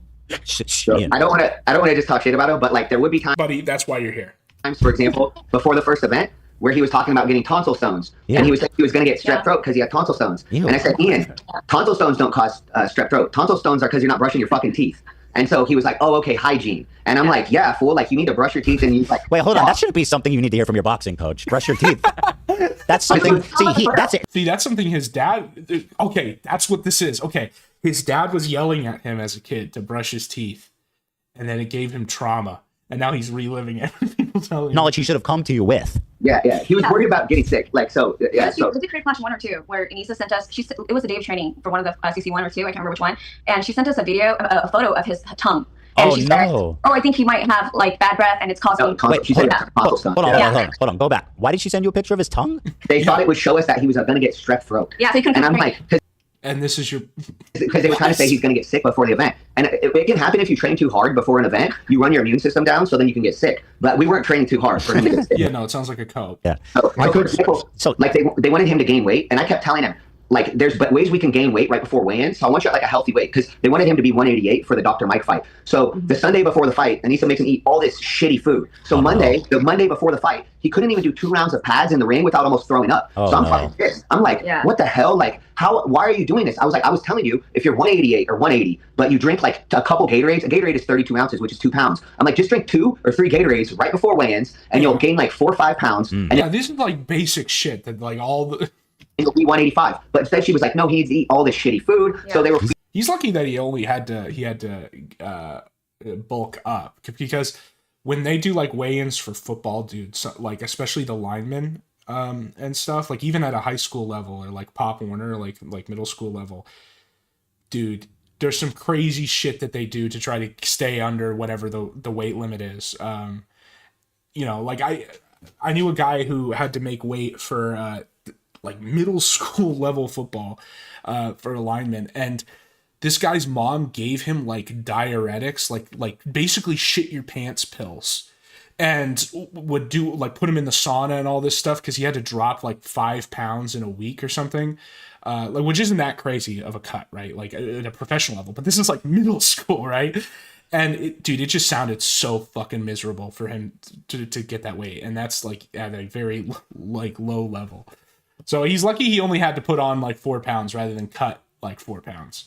Feeding him all bunch of shit. Like, and that's why when he weighed in with Dr. Mike, he was like grabbing his belly. And I'm like, bro, that's embarrassing for me. Yeah, you're making I'm us your look fucking bad. coach, and you're in there with a belly up there. Like, it's one thing to gain the weight and be like, oh, I gained weight. But it's another thing to be like the day before the fight grabbing your belly. And it's because you fucking ate a bunch of bad food. Yeah, they would like, get Denny's all the time, and then he would. Denny's? Yeah, this is important. Yeah, what's with the Denny's? I'm accused all the time of people say that they see me in Denny's farting. They say that about me, and I want them to. I never go to Denny's. I never go out to Denny's. But Ian's the one who's actually shitting his pants at Denny's. Yes. The meeting that we had right after This is kind of a weird Ricada crossover because it's like the cop looking at the menu at Denny's. Ernst's fight, I mean, foreign session was at Denny's. Yeah. So what is with lol cows and Denny's? Maybe I'm schizophrenic. I'm making a connection here that doesn't exist. Again, I'm sorry. Say that again. The meeting that we had to have with Ian and Nisa after the sparring session with Alex Stearns was at Denny's. What do they eat at Denny's? What do they order? Just like disgusting. But she loved it because she used to work there back in the day. And I was in my mind, I'm like, Ian, you're. Oh, that's such a like narc thing. Is since they don't have personalities of their own, they have to just like grab stuff randomly and then make it their whole personality. So she worked at Denny's once, probably as like a young adult, and now they're the Denny's people. They go. That's the only place they go. Like they can't. She can't make like autonomous decisions. It's I worked at Denny's, so we go to Denny's. You're a fucking millionaire. Why are you eating at Denny's all the time? Like, stop it. And then, also, He's allegedly. I've heard Hila noticed this, and I guess Anissa also confirmed that he's very cheap. Apparently. Yeah, I mean, I didn't experience that. Like, he was always apparently not that. Like, that's the problem though. Is he's cheap, but then he's not, because then he spends $500,000 he doesn't have, knowing he's in the hole on the gala. Good to me, but at the same time, except for the fact he would never help promote me. Well, I could say that I wonder if like this is a good example, but like for example, when Michael trains Ian, he charges $100 an hour, but Anissa would always want to be trained at the same time, so Michael is training both of them for the $100 an hour, and I would always tell Michael like you're training both of them, you should charge each one of them $100 an hour, and Michael would be like, oh well, it's for a charity event, and I feel bad asking. Yeah, exactly. They brought this up before. People were compromising under the assumption it's a charity event. Like that's fraud. I know I said in the previous videos, it's like, you know, some of this stuff doesn't rise to the legal definition of fraud, but, you know, in the colloquial sense, it is fraud. Stuff like this, where you're like charging a lower rate under the, like that is a direct economic loss. That does start to reach the point of like legal fraud. So let's just do it for now, because we're going to get a bonus one day. Yeah. And in boxing, if you do bring two people within that one same hour, you do pay more. That's not just boxing. Yeah, thank you. And that's how it should always be. But for them, I was always like, whatever. Like, I once again, I always wanted the best for Ian. I always wanted the best. I was like, oh, this is why I like. He didn't want the best for himself, so it was really hard for me to want the best for him when he didn't want to train. Now, do you have any? Yeah, I would let up on the gas on that argument, just because it's like, okay, well, if you want the best for him, why are you doing this? Like dragging him publicly. If anything, I would just be open. It's just like, this guy's a piece of shit and he deserves to burn, and that's why I'm here. Right? That's what I would say. Like, I would just stick with that narrative. Commentary about his potential body odor? I mean, I say it's true. I smell all the time. It's horrible. A good example is this, because Michael's so nice and doesn't want to say it, but here's the thing. I'm glad he brought his Asian wife, because she's a lot more hardcore about this than he. Like, he's trying to kind of walk the line where she's like, they stink, like they're retarded, they eat shit at Denny's. When we're in fight camp, he does 2 hours in the morning and 2 hours in the evening, okay? For the first fight he did. Well, for the first part of the first fight, not for the actual camp. Correct. During the camp was when he cut out his 2 days. And that was the most important time to be doing 2 days. Yes, so he would smell so bad that when he comes back in the afternoon to train, he doesn't shower in between his sessions. And so like the coaches that are training other, members there would just like look at us with the weirdest face, like stink face. And then Michael would try to take... This is, now it's starting to sound like not just... At first when she's like, yeah, she stinks, it's like, yeah, of course you confirm that. You fucking hate this guy. Sure, yeah, he stinks. But this is like an actual story that sounds real. Into the corner where there's not a lot of members of the gym, so they don't have to smell it. I try to take the open doorway. Yeah, so they put him in the gym corner because he stinks. Oh my gosh. They have the Ian exclusion zone. It's like fucking Chernobyl. It does happen. I'm not lying. It's true. He doesn't shower. Yeah. I just didn't understand why she wouldn't tell him. I'm like, what is going on here? So, she tells the audience. She humiliates him in her Discord. She's fine releasing everything, but she won't talk to him about it. I'm just like, what the hell? Yeah, and like I didn't Hold feel on, like guys. I gotta sit on that for a sec. He stunk up the gym so bad you had to move him away from people. Yes, he had the exclusion zone. Okay. Hold on, let me just sit with that. This is good. This interview is better than I expected. That's kind of why I'm actually like going through all of it and spending so much time on it. I might do Billy Mitchell on Friday just because it's only part 1 of 2 response, and I'll just do them together. And I will look up the Gator stuff when this is over, because, like I said, I think there's something happening there. 0.5 hotter, as if like his breath didn't stink all the time. Yeah, it's tough. I heard that Anissa was talking shit about me and us even before Creator Clash 1. Yeah, she had said, like, I forget what she said, like, but she had said that she didn't like associating with you guys for some reason, but then... Wow, okay, so this has been premeditated. This wasn't just, they wanted, this has been, okay. Like, you had been doing better or something? that makes it look so much worse, because one of the few kind of things you can put in Ian's corner on this whole feud is just is that like he didn't want it. He turned it like the last, in his mind, right? He turned it like the last possible moment, like he tried to stay friends, but this is totally blowing that up. So they were Jewish on your show. It was it was vague, but she would talk. She would kind of talk poorly about a lot of different people, so it was easy to just lose track of it. But yeah, she definitely had mentioned like something about you and Hila, and like, or maybe it was just you, but somebody had done something that had offended her at one point. So she thought, so she felt like you guys weren't like it's the good probably people. Like the most schizo narc thing, like when they came and did the podcast like 5 years ago. Ethan like looked at her wrong or something. But then once you could do their show, but she loved AB and Lena. She always loved them. Yeah. She would. So here's There the you thing. go. Who doesn't love AB and Lena? To be fair. question. To be fair, right? Who doesn't love AB and Lena? Yeah, she wanted to get her Lebanese credit, so that's why she like loved them. She's trying to get It's wrong. Like nothing you do is. I have Muslim fighters. Yes. They pray 5 times a day. They don't touch women. Like Protect their wife. they're a couple of them are from Dagestan, right? And in Dagestan, you're not allowed to shake a woman's hand. Like, but if they put their hand out, they're very respectful, right? But it's just a totally different mindset. So then when I hear, and I have other Muslim fighters that maybe don't pray 5 times a day, but they still. Well, and this is not Muslim. She renounced it. That was like a whole arc, right? Like they'll try to eat halal when they can. They have like a lot more. They have a different moral compass. So for example, she would always talk about how America is this horrible place. And Americans are like so bad, especially like white Christian male Americans. Get out of here, dude. What is her problem? And then, but somehow I'm like, have you ever been to a Muslim country, Anissa? Like, and then obviously she hasn't. So to me, it was just like there was this big disconnect between realities. So, example, before the first or second creator clash, she said we have 300 creators in the event, and I said, oh, who are they? And she said it's mostly communists and sex workers. Yeah. And so I was just super confused. She said that. Yes. It's mostly communists and first of all, there are no communists. Second of all, they're not sex workers. They're fucking whores. I heard this. Okay, so hold on. They've said before that it was Twitch streamer. Oh, this is so telling. Publicly, she said it's Twitch streamers and porn stars, right? Is that what she said, AB? Yeah. Boxing and sex work. Yeah, she said the theme was boxing and sex work. Boxing and sex work, but that's what Ian said. About behind the scenes, they're saying communists and sex workers. Which, by the way, I've been holding on to this image since you mentioned the Getty that they flew the Getty images in. The only one I've seen is this guy. This is Froggy Tonic, and he showed up here. Oh, jump scare! I think he mistook the event for. Wait, this is Frog. They've shown this picture. I didn't know who this was. Why they kept showing it. This is the guy who was talking shit on Twitter and got like basically set this whole thing off because they were defending the CPS call. They look like they're cosplaying as Che, but gay. And that's like obviously the stereotype is all these people think they're Che, but this is like Che gay. He's in gorilla face, like not gorilla the animal, but like gorilla warfighter. He's in terrorist face. Froggy never did anything wrong. For some kind of communist gathering. I mean, what a fucking weirdo, dude. This is the guy that. Did you guys see the madness in his face? The guy's mad. Yeah, he's got Senpaku eyes. Did you guys see him there at the gala? I didn't see him. I saw him. Isn't it so insane to wear that outfit and not be seen? Yeah. Isn't that unbelievable? Wow, Like you did all that, and no one. I too did not remember seeing that person. A friend of mine who was there in my corner did not remember seeing that person, and I know if someone wore that around me, I would remember them. Yes. So that's I remember that. My never cousin seen said, "Why does homeboy look like Fidel Castro?" It was my cousin. He's a jackass. He doesn't even probably know who Castro is, but it did make me laugh. What a fucking weirdo. Yeah. Yeah, this guy's a horrible person. The Froggy Tonic thing is especially interesting to me because he's a disgusting human being, like really violent. He ruined Creator Clash. I mean, he looks fucking insane. That's him. He ruined Creator Clash. Couldn't shut the fuck up. He couldn't just shut the fuck up. He had to go and be talking all this nonsense for no reason. Twitter, just nonsense Twitter. And look what happened. You fucked it up, bro. You're right. You fucked it up. Yep. Because if you didn't say shit, then you wouldn't have the thing. And this guy was on. I don't know if you guys know the lore. He was on Twitter saying shit like about how I feed my kids dog shit, and then CPS came, and then he kept going on about how that's basically what started the whole thing. Yeah. Right. I'm still thinking about that outfit. Like it really is. It's like you went to military surplus and got the like stuff that was never opened because it looks like pressed and everything. It's not. It doesn't look worn. And then you get like a beret. Like he really does think that he's some kind of guerrilla warfighter in the jungles of Cuba or whatever. I saw that like all they had to do was help you guys with the CPS call, and they wouldn't, and then they turned completely negative on you and actually supported us more than they ever supported us. So I was like, this makes no sense. It didn't make sense why he would attack the biggest. So I was a part of everything for the first event and a lot of stuff for the second event. And I can tell you, the most fans at those events was your fans. Yeah, it was. People were saying it's a H3H3 fan meetup. Yes, that was your people. And that's why it was like so crazy, just from like a event planning perspective, to turn on Ethan.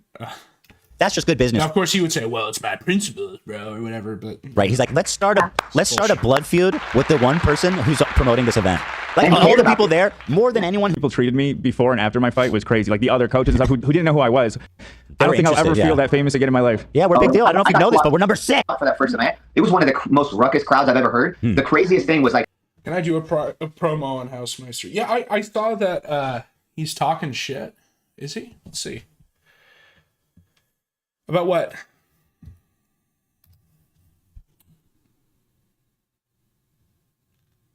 Let me look.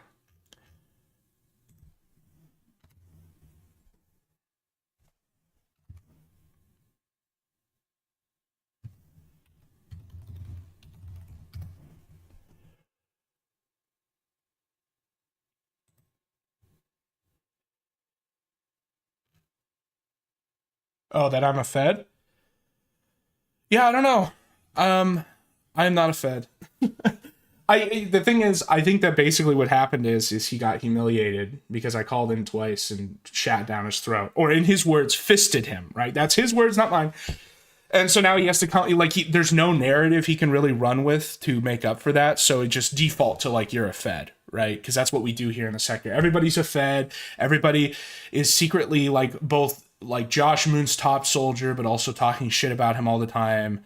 And it's fine. He can. I'm not a real sector head, whatever the fuck that means. Didn't this guy literally just start streaming like 6 months ago? And what was he before? He was a caller into like Perspicacity, the writer's room. Like, what even is a real sector head? Is it just that? And you know, he himself has admitted that I know like more about the quote lore or whatever than he does. So like, what's the litmus test here? Is it just doesn't do IBS, is too tired to do IBS? That's what makes you a sector head. I mean, I'll say this. I saw like he's putting out videos calling people to he wants people to learn how to use AI, do some trolling. I think the stuff with Gator, like him doing the event, putting the fake event on it, that was funny. And yeah, he's a 2-year caller to person. I know. I listen to all these streams. I know who he is. I know that, like, not like who he really is. I'm not saying I doxing him or anything. I'm just saying I'm familiar with him from calling into person and stuff. I don't think he's stupid. I think he's just trying to have fun, like all of us, and that's fine. That's the other thing. There's some people who take this shit way too seriously. Like, and this is kind of what I mean when I talk about like the sides cucking thing. Is the goal of everybody in this should literally just be talking shit and having fun. That's what it should be. It should not be this like ideological moral crusade on anybody beyond just, you know, saying that because it's funny and it gets people hyped up. I did see that he's calling out that people are getting banned on Twitter, and yeah, they shouldn't be getting banned on Twitter. I don't know what's going on with that. I don't know if there's like false reports that are getting put in or whatever. I will say that it's still, Twitter is still better as far as people not getting banned than it was before Elon bought it. So I don't know. Overall, I think it's moving in the right direction there. Yeah, but no, I don't think he's stupid. I think the problem, one of the problems is that when I call in, because of the time change, it's always near the end of his streams, and so he's tired and he doesn't want to have a screaming match, and that's fine. I understand that, I get it, but you know, when I go in and I talk like all the shit and stuff, what's inside my heart is just trying to have fun and make a good, like, entertaining kind of show for people who watch, because I would always love that. I always loved the shows where people would call in and talk shit and scream at each other and not take it too seriously. But you know, you can't be calling other people not sector heads and then you can't hang with that. Fuck the person. I mean, I will say that there's a couple good old stream, like not old, just a couple years ago, like around the time of the failed writers room coup. There's some good stuff around there. I do think Kill Kino Casino, like when he goes over the bees or stuff, there's some of that's really funny. I watched a stream of his where he had someone who was like in the fucking Kino Casino Discord call in, and he actually provided some good information. It's on Rumble. You should, I think it's his last stream if you want some of that. There's there was like the way they structured their Discord, it was literally like the 9 circles of hell from Dante. Like they had like the public Discord, then they had like the inner circle, then they had like the inner circle. It was fucking weird. And apparently, like in that server, Beezer was talking about how he had sex with like a black woman, but then he's also gay or something, which just corroborates all the Vegas stuff, you know? And that's the thing also with Kino Casino. Like my issue with Kino Casino is twofold. Why stream when you're a bitch? Yeah, I know. I don't know. Like I said, there's some good the thing about the Persiv streams is they're always like, he's not what the ones that are good are not good because of necessarily his direct impulse. Now, you can give him credit for getting people on who are entertaining, right? I'm not going to take that away from him. But the good streams are the ones where, like the one where he had the debate with Brian. This was only a few months ago. I think this was like in February. That one is really funny. That debate is really funny with him and Brian screaming over each other. And yeah, I would just do that more often. But yeah, like I said, there's just some people I think who take a lot of this stuff way too seriously, as far as like taking it personally or thinking that they're like saving the world. I know Kino Casino talks about that with like with Kino Casino saying like he wants them to burn or whatever. I think a lot of that is performative, but also like I think he has good reason not to like them. Yeah, I know. There's a specific line that the debate between my favorite part of the debate between Brian and Persiv a couple months ago is there's a point where Brian is shitting on Persiv for being gay, and then Persiv literally is just like, "You're gay," and it's just them screaming "You're gay" at each other for like 2 minutes, and it's so Kino because it's like they are both gay, and so like why would you throw that at him? But it's great. I want more of that. If I was, well, you know, if I was running the Persiv show, I would try to have a planned fight every stream of some kind. That would be the way. Like, because if you're, I figure there's like 2 ways to sort of quote beat, you know, in this sort of gaming fun kind of way, beat Kino Casino, and it's what I'm trying to do sometimes, which is like provide a better product so that people who just want coverage of the drama have somewhere to go. And then the other thing would be to do something that's different, that basically do what PPP and stuff and the Internet Mujahideen and the sector in general want that Casey can't do anymore. Because Casey doesn't do debates, they don't do call-ins, they don't do any of this old stuff because it would expose them too much. It's not something they can control. They rarely even have interviews. Like, I know they had the lady who did the body cam footage description on. That was like the first, like they very rarely bring anyone into the circle. And so like the other way you would beat them is to just bring a lot of that old stuff back, like have a fight every stream over something. And I'd like to do that too. I'd like I talked about it in my second call-in, the one that I don't have on this channel because I forgot to click start stream. Sorry about that. I might cut it up and put it in the coin video when I show you the video of me throwing it in the Puget Sound. But there's we talked about this a little bit, like just doing like a deleting a Discord server, because I really would like to do a segment that's just anyone can call in and I will debate you about anything. Just for fun, just so we can like yell at each other or something. Karen Casino, yeah, I know they kind of are. I kind of get it. You know, they're making a lot of money. There's really no push for them to do anything that's a little more risky, but obviously the audience suffers. But if the audience still gives them money, then you know they really have only themselves to blame. I was at the Seahawks Stadium when they broke the record for loudest stadium ever. And when AB got back up and dropped Hundar, that was the loudest I've ever heard a crowd in my entire life. Nice. It was the craziest thing I ever heard. And when he got dropped, I was like, oh no, like here it's going to come, like Hundar might finish him. And then instead he dropped him back. And I was just like, this is the craziest event I've ever been a part of in my entire life. Like I was having the time of my life. I was like, this is insane, you know? But it was, a lot of it was because like AB fighting on that card and your crowd. Yeah. I mean, it's just kind of sobering to learn that she was, you know, talking shit before even that event. And then they come on and act like we have. Yeah, and they were still interacting at that point. Well, basically what it sounds like is they recognized that they needed Ethan to promote the event, and so then just played nice with him in public while hating him privately. Which is funny, because that's like a high elf maneuver. That's like something I would expect out of Ethan. Been friends. And it's funny, because I did say a comment about how it's funny how they show up when they need something from me, which from you, Ethan, and I'm like...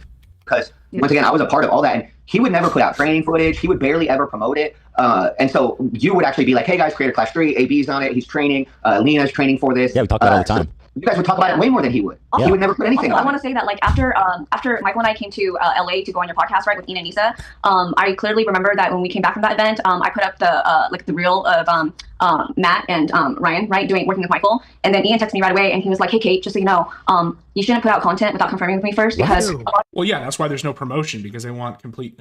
YouTubers are actually very sensitive to their image, like me, and so therefore, before you share anything, you need to let me and Anisas know. And I just thought, okay, so I'm just going to do a ton of work and not never share it. How's the thing? That's what we saw. Matt and Super Mega. Yeah, Super Mega. Collaboration. Yes. So it sounds like a win-win whole like clout from this event whatsoever, even though I'm the one stuff without my permission. It's just That had nothing to do with like, him, by the way. Anissa would always say, because I want to kind of post some stuff too, and Anissa would be like, yeah, Ian's really private. He doesn't want people to see this part of his life or this stuff. So we were like, oh, so I just respected that. I was like, okay, he's a private guy, so he's not going to. You know what's funny? He's going to become even more private based on the views on his last video. Yeah. Question. I got a question. Just following up. So Froggy Tonic was flown in. This is so good. To film Anissa and just give her the credit of putting on the event and all that, and they still did nothing with that footage or the footage you Because it probably still looks terrible. guys had as well. Yeah. So, and I think, what's that? No, go ahead, go.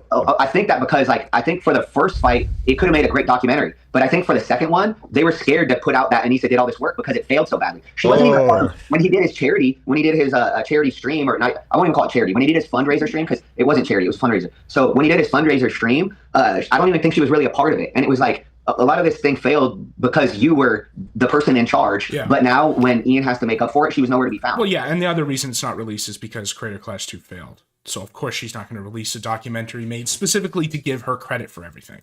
And he was like doing embarrassing things. As a boxing coach, you don't want to see your client doing those things under those circumstances. You know, it'd be Keep different. the pride up. Keep the self-respect up. Literally, because getting all these messages on all my stuff, and I'm like, what the fuck is going on? Like, why am I getting all this? Like, one, we were getting views again on some of the like old, because I didn't put anything on YouTube for a long time, and all of a sudden I had a video of us at the AM of the Creator Clash, and all of a sudden there's just all these bad comments on it, and I was like, what the fuck is going on? And then I find out, and that's when we find out that he created the drama with you, and that's when we found out all these other things, and that's why we were like, I'm gonna get my side of the story out there, because one, I'm not affiliated with him unless, like, except for training that 10 months the first time and the 4 or 5 months the second time. Otherwise, like, we have no affiliation. Yeah. We'd invite him to Thanksgiving dinner. He came once. Like when I went to LA, Thanksgiving dinner at your house? I needed turkey for my first time, and it was a special Thanksgiving because it was. You had turkey for the first time? No, what have you been waiting for? Oh, you made it. You made I'm it. really excited that we're gonna get married, and not only that, but Michael's dad passed, you know, and so that Thanksgiving was super special. I should table them, and they just treat us like we're just, I don't know, gone with the wind. I hit up AB, and he's like, yeah, let's go out to dinner. No, and I'm AB's just such a good guy. Yeah, he started a damn YouTube channel. They bought him cameras with his coach, and I like went to hell with Ian, and we have no relationship. Yeah. I got punched out of the ring.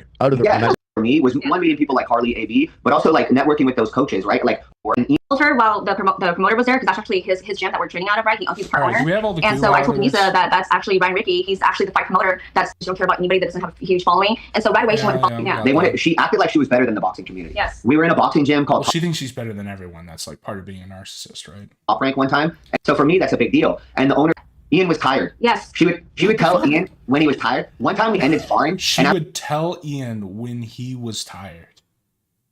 What? What? Yeah. Ian was tired. Yes. She would tell Ian when he was tired. One time we ended sparring, and afterwards everybody's hanging out, and she walks up to Ian and she goes, "You're hungry." Yes. And so they had to leave because Ian was hungry. Oh no! It is like a weird maternal, like, mother thing. From him going and complaining to her, and then having her go into the gym and defend him, to this, it's like he wants a mom. So she tells Ian when he was which is weird because he had a mom, right? It's the dad who was bad. Hungry. We're like, what the hell? So is this what is this? Do you think that he walks around in a gimp suit at their home? No, like I'm genuinely wondering. Do you know, does he just sit there? Does he sit there as a chair in a gimp leather suit and she just sits on him? I mean, where's this go? By the way, there's this clip here I want to watch. You don't have time or energy to do anything other than boxing. There's just like a lot of things that I've had to learn along the way. Like my coach is a tough ass guy. God, I know everyone says it, but his tattoos, dude, they just literally looks like a fucking bathroom in like a European dive bar. You know, he's got a little of the toxic male. Ones with like the trough urinals, right? Where you like can't miss even if you try. Qualities. And it's made it hard sometimes because. Shut the fuck up, dude. Yep. Like, dude, please, like. I can't. He was a little toxic, and it made it hard for me seeming like super nice and like not It's already so hard to begin with. This is one of the things I've been involved in fighting for over 25 years. So the sport is so hard to begin with that if you're getting more shit from your coach than you can handle, you're gonna have a bad performance, right? Yeah. So each person you have to treat so differently. So some of my fighters might need me to yell at them, slap them before the event, and really like get to a different kind of savagery. And then other people are very soft, and so you kind of mostly Ian was the softest, but is he the softest fighter you've ever trained? What's that? Is he the softest fighter you've ever worked with? Well, he hated boxing. Yeah, but not only that, every single time we had a session, it would have to follow up with a therapy session with him and Anissa. How frustrating is that? I was depressed after every single Creator Clash because of all the therapy we always had to imply. Yeah, the therapy shit. Otherwise, it was going to be a shit show. Other fighters fight, like, even if they have nerves or they're scared before a fight or something, they'll fight because they want to and they love it. Especially as an amateur, you're not getting paid, you're losing money. Even like low-level pros, you lose money working with low-level pros. You're traveling, you're doing all these things that the expenses aren't covered. So they have to love it. They have to fucking love the sport. And if you don't love it, it's very hard to do. Like, that's why I commend Harley and AB, because, man, they were part of freaking more than one event. And they have actual jobs. You know, it's like, what the hell? That's crazy. So to me, why wouldn't I show those guys all the love in the world? Because they're putting themselves out there when they don't have to. Also, there's a lot of risk when you go out to fight. Right. This is not what podcasts are. Dude, male quality, a little bit sensitive to it. So that's like led to a couple times where I've just been like kind of broke down. If you have like a bad sparring session, it's like that alone feels bad. But if you're getting your shit kicked in and your coach is like exuding their disappointment to you the whole time while it's happening, it's like, I just kind of suck. He's gotten a lot better at it, and it's really not his fault. Like that's literal. And Anissa's told me that. She's like, that is the most normal thing. You're not gonna find a coach that's gonna fucking take. Yeah, well, that's true. Like this is normal for the coach to pump you up. Take care of your feelings, bitch. Like, and I'm like, okay. That's the biggest irony of all is that apparently, and you confirmed that she was consistently the meanest person to him. Yeah. He doesn't feel that way. But also, like, in defense for her there, she did stick up for me in that scenario, right? So there was times, but also, I didn't know if she was sticking up for me because they liked me as a coach or because she knew I was one of the only people that would take their shit. Nobody wants to train him. To the gym with her attitude or want to change the music at the gym. Oh, tell me that. One time she came and tried to put on her own music, right? For the whole gym? So everybody's got to listen to her stupid shit? Yeah, and then we got into it because that's the other thing. You know, good on this guy for coming out and telling this, but a lot of the shitty stuff that these people have done is enabled by others. And I don't know if it's just because they're in this sort of like gay influencer left wing, I don't know, rich people's thing, but how has no one just literally like said, shut the fuck up, or like smacked him or something like that? Because like, if you act like this long enough, there's like a time preference where that eventually does happen. And you think that at some point, somebody would have just stopped enabling them. And I guess that's what people do when they leave, because you can't like fix these people because they have like severe personality disorders, clearly. You can't really fix them, so all you can do is just disengage, like no contact, kind of like what everybody seems to do is just, you know, like just get out of their sphere. But I'm surprised they haven't run into like the wrong guy. You know what I mean? Like who when they start acting this way, it like not necessarily smacks them, although that could happen, but just does not enable their shit. And it's just like, get the fuck out of here. I don't want to hear this anymore. Into a tiff because she wanted to change the music. Go ahead, please. Yeah. So what song was it? Oh man, I would have to look it back up because I was actually in shock because some of the songs, even if you like that kind of music, because it was maybe some like indie punk rock music, dark. But what was just weird, and so not gym music at all. So I was just like, hey, I was trying to tell her that because one of the other coaches was like, hey, I'm gonna change it now because she was playing the music after at the 1 gym. hour. But she shouldn't have even been on the aux in the first place. Like you shouldn't be at somebody else's gym and then hop on their speaker. That's crazy to me. So she hopped on the speaker, and then one of the coaches was like, hey, I'm gonna take you off now, and she was like, oh, like offended by it, and then I made the mistake of being like, well, that wasn't really gym music, and she was like, he doesn't play gym music, and then I said, what was kind of emo, and then she said, what's that? Hooba stank. Yeah. She said, was it Evanescence? Yeah. She said the other guy plays emo music, and then after that, I said, well, it was kind of like 12-year-old girl emo music, and then that there's some truth to that. Yeah, I mean, I like emo, but there's definitely some like 12-year-old girl type emo that's just not. And in a gym too, like you should not be playing that kind of music in a gym. Jumpsuit apparatus. So I did I probably went too far. That's not mean. I like 12-year-old girl music sometimes. I mean, in the right moment. In the right moment, sure, yeah. It's not fair to all the other gym members that they have to listen to our music. By the way, this is a very big gym. I think it's like how many square feet? 4,000? Yeah, 4,000. 4,000 to 5,000 square feet, okay? And there's multiple facilities inside this gym. They used to, but you know, so other people. Yeah, no, I don't allow my other fighters to come in. No, that's insane. Who the fuck changes the music for the whole ass gym? So she ended up leaving. We were supposed to actually do her pad session, but then she left. She cried. And she had to go out to her car. I mean, I don't want to talk about how she her feelings, but anyway, so she was super offended. So then the next day, what had happened was the music? Next day they came in and they told my wife that they don't know how she could date me because I don't respect women. And so that is so not only so Anissa has a meltdown because she can't play her shitty like girl emo, her all the things she said, right, on her weird lesbian emo, and then she goes to the distance of being like, you're a bad woman because you're with this guy, because that's the implication, right, is because he does have a wife, and so by saying like there should be no woman that's with you because you don't respect them, you're essentially denigrating his wife's womanhood, and she thinks she can like is in a position to confidently do that. That's really what speaks to this being just straight up a personality disorder, because I don't know how a normal person could do something like do some of this stuff. She doesn't know how. Wait, how did you expect your wife, Kate, to react to that? Yeah, exactly. I have no idea. What an insane thing.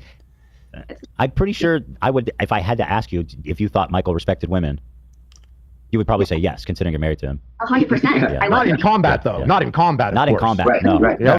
Oh wait, hold on. I want to finish this clip. I want to see where he's going with this. Sense they're almost preparing you for those feelings, right? Exactly. But they're going to come up, especially if you are losing in a fight. I would just say that maybe it's given me more confidence just in life. The fucking fake ass fireplace. That obviously everything in this clip is fake. He's fake. The tattoos are fake.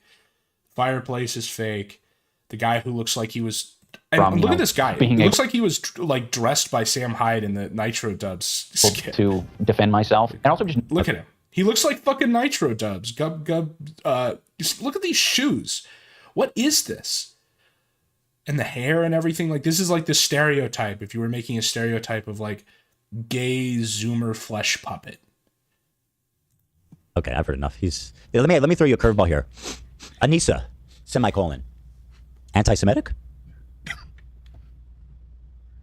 Jewish. I would say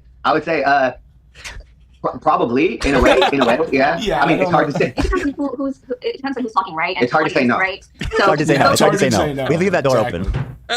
Because I can't say, she never specifically said she was anti-Semitic, but just I mean, the way I will say that like I didn't know about all this stuff that she has against Jewish people, and then once I heard about it, I realized that after I shared with Anissa that Michael's mom is half Jewish and half Italian, like I noticed that she started like keeping him more at bay. There's no such thing as being half Jewish. It passes through the maternal line. She's either Jewish or she's not. If her mom was Jewish, she's Jewish. She's not Italian. Not being nice to him. So I think that might have been the start of it. Did you know? Is that right? So when she learned that Michael had some Jewish ancestry, she distanced herself. Jewish. I don't know if it was exactly from that. That's kind of slimy, but yeah, go off. Well, why not? Just go with that. That's how you perceived it. Yeah, there was plenty of times where like her and I would get into it, and so I just felt like honestly, Anissa's anti-Semitism is the most redeeming quality about her.